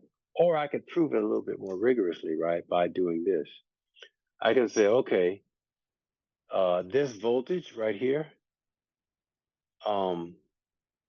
it's got to split. And now that I know the current, it splits into the voltage that's across each one of these. So 0.64 times 10 is 6.4 amps going through this thing, right? Yeah, it's got to be. Wait a minute, V, no, it's divided because it's, I'm looking for the voltage. Yeah, so I'm sorry, I'm looking for the voltage, not the current. So the voltage across this thing is going to be 10 ohms because V, delta V is equal to I times R. So the voltage across this is going to be 6.4 volts. And the voltage that's left, basically 6.4 volts minus the 8 volts has got to be the voltage across this thing, which, 8 minus 6.4 is, what is that? 1.6. Yeah. 8 minus 6 is 2. So 8 minus 6.4 is 1.6. So 1.6 volts drops across this thing.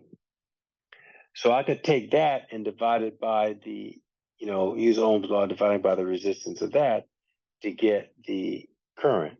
So it'll be 1.6 volts divided by 12.5 ohms. And you can see it, if you calculate that, that's going to end up being 0.32 because it's so that's a different way of proving. But why do all that when you can just see that it's split equally if you're lucky enough to have that? But anyway, 1.6 into 12.5. Oh wait, what? That's 1.28. What's happening?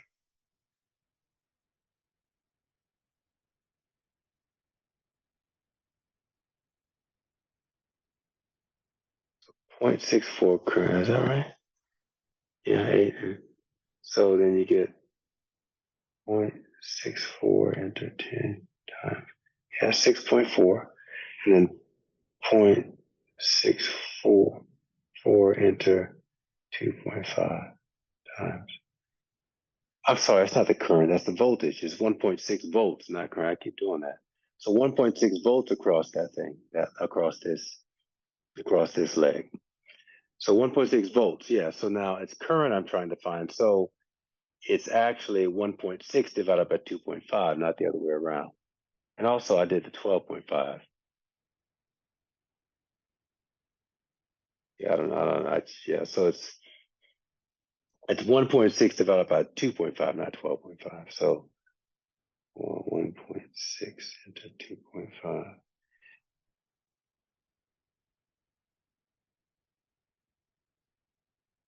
And then what? What is happening to me? What am I doing? Um, I want to figure out the current that splits. So I know that the total current through the whole thing. So how do I, oh, right. Sorry. So once so that 1.6 volts, so there's 1.6 volts across this thing, 1.6 volts across that guy. And, was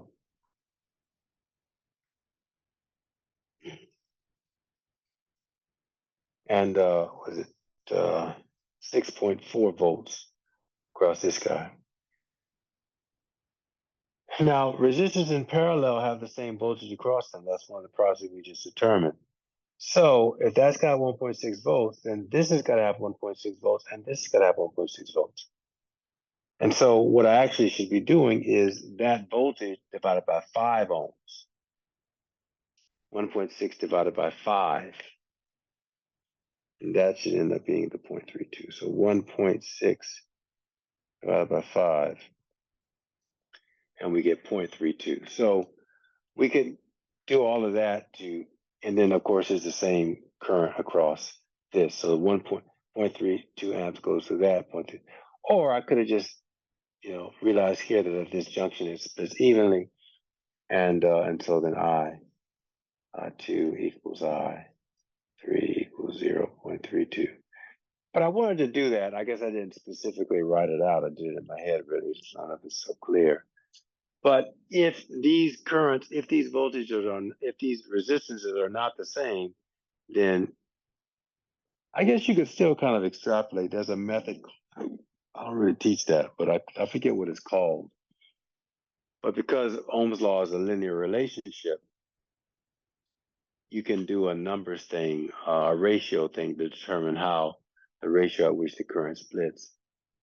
Basic is what I've just done here about with the half, but you can do it regardless of what the numbers are when you have parallel circuits like that. Basically, I just kind of end up calculating it every time, unless it's pretty obvious. In other words, like what if this were 1 and this were 4? Then basically 25% of what if this were 1 and this were 3? So the total resistance, although it doesn't really work that way, but you could say, well, you'd have to look at Yeah,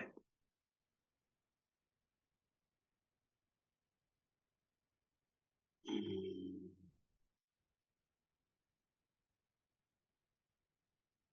yeah, it wouldn't work that way. You have to determine.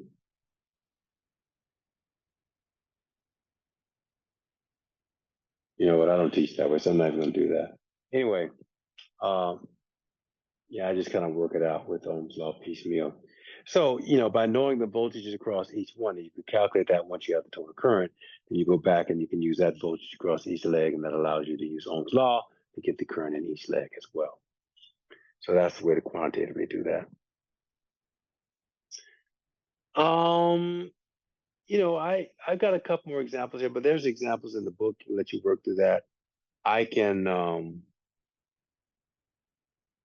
Yeah, why don't I put up a couple examples here for you that you can work on your own, and then I'll do it, maybe go through a couple of these in class on Monday before we go to the next topic, which is Kirchhoff's rules. So we'll just put up number 3 here. It's another pretty basic one, this guy. And again, we've got 8 volts on the battery, and each of these resistors, I think, has 5 ohms. No, 6 ohms, so 6.0 ohms, 6.0 ohms, and 6.0 ohms. Okay. And then we can do another one over here. Um, something like this.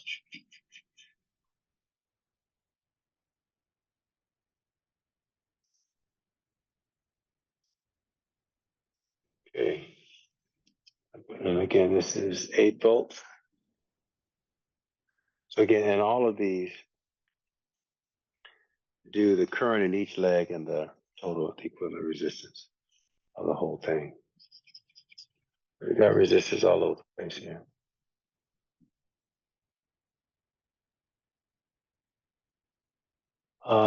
2 ohms,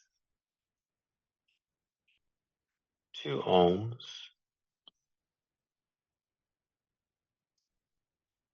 and all these are 2 ohms.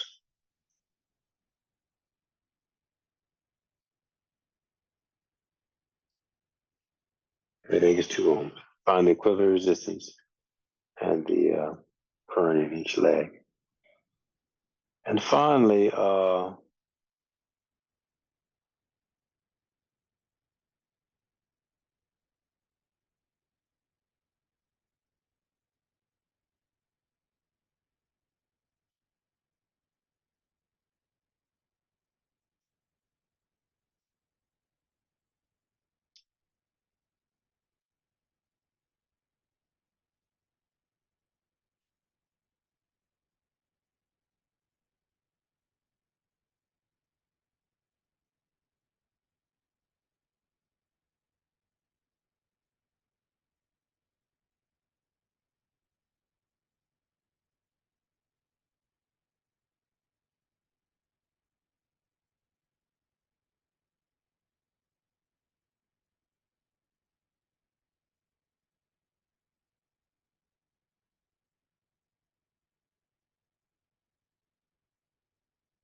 5, 5, 3, and 3.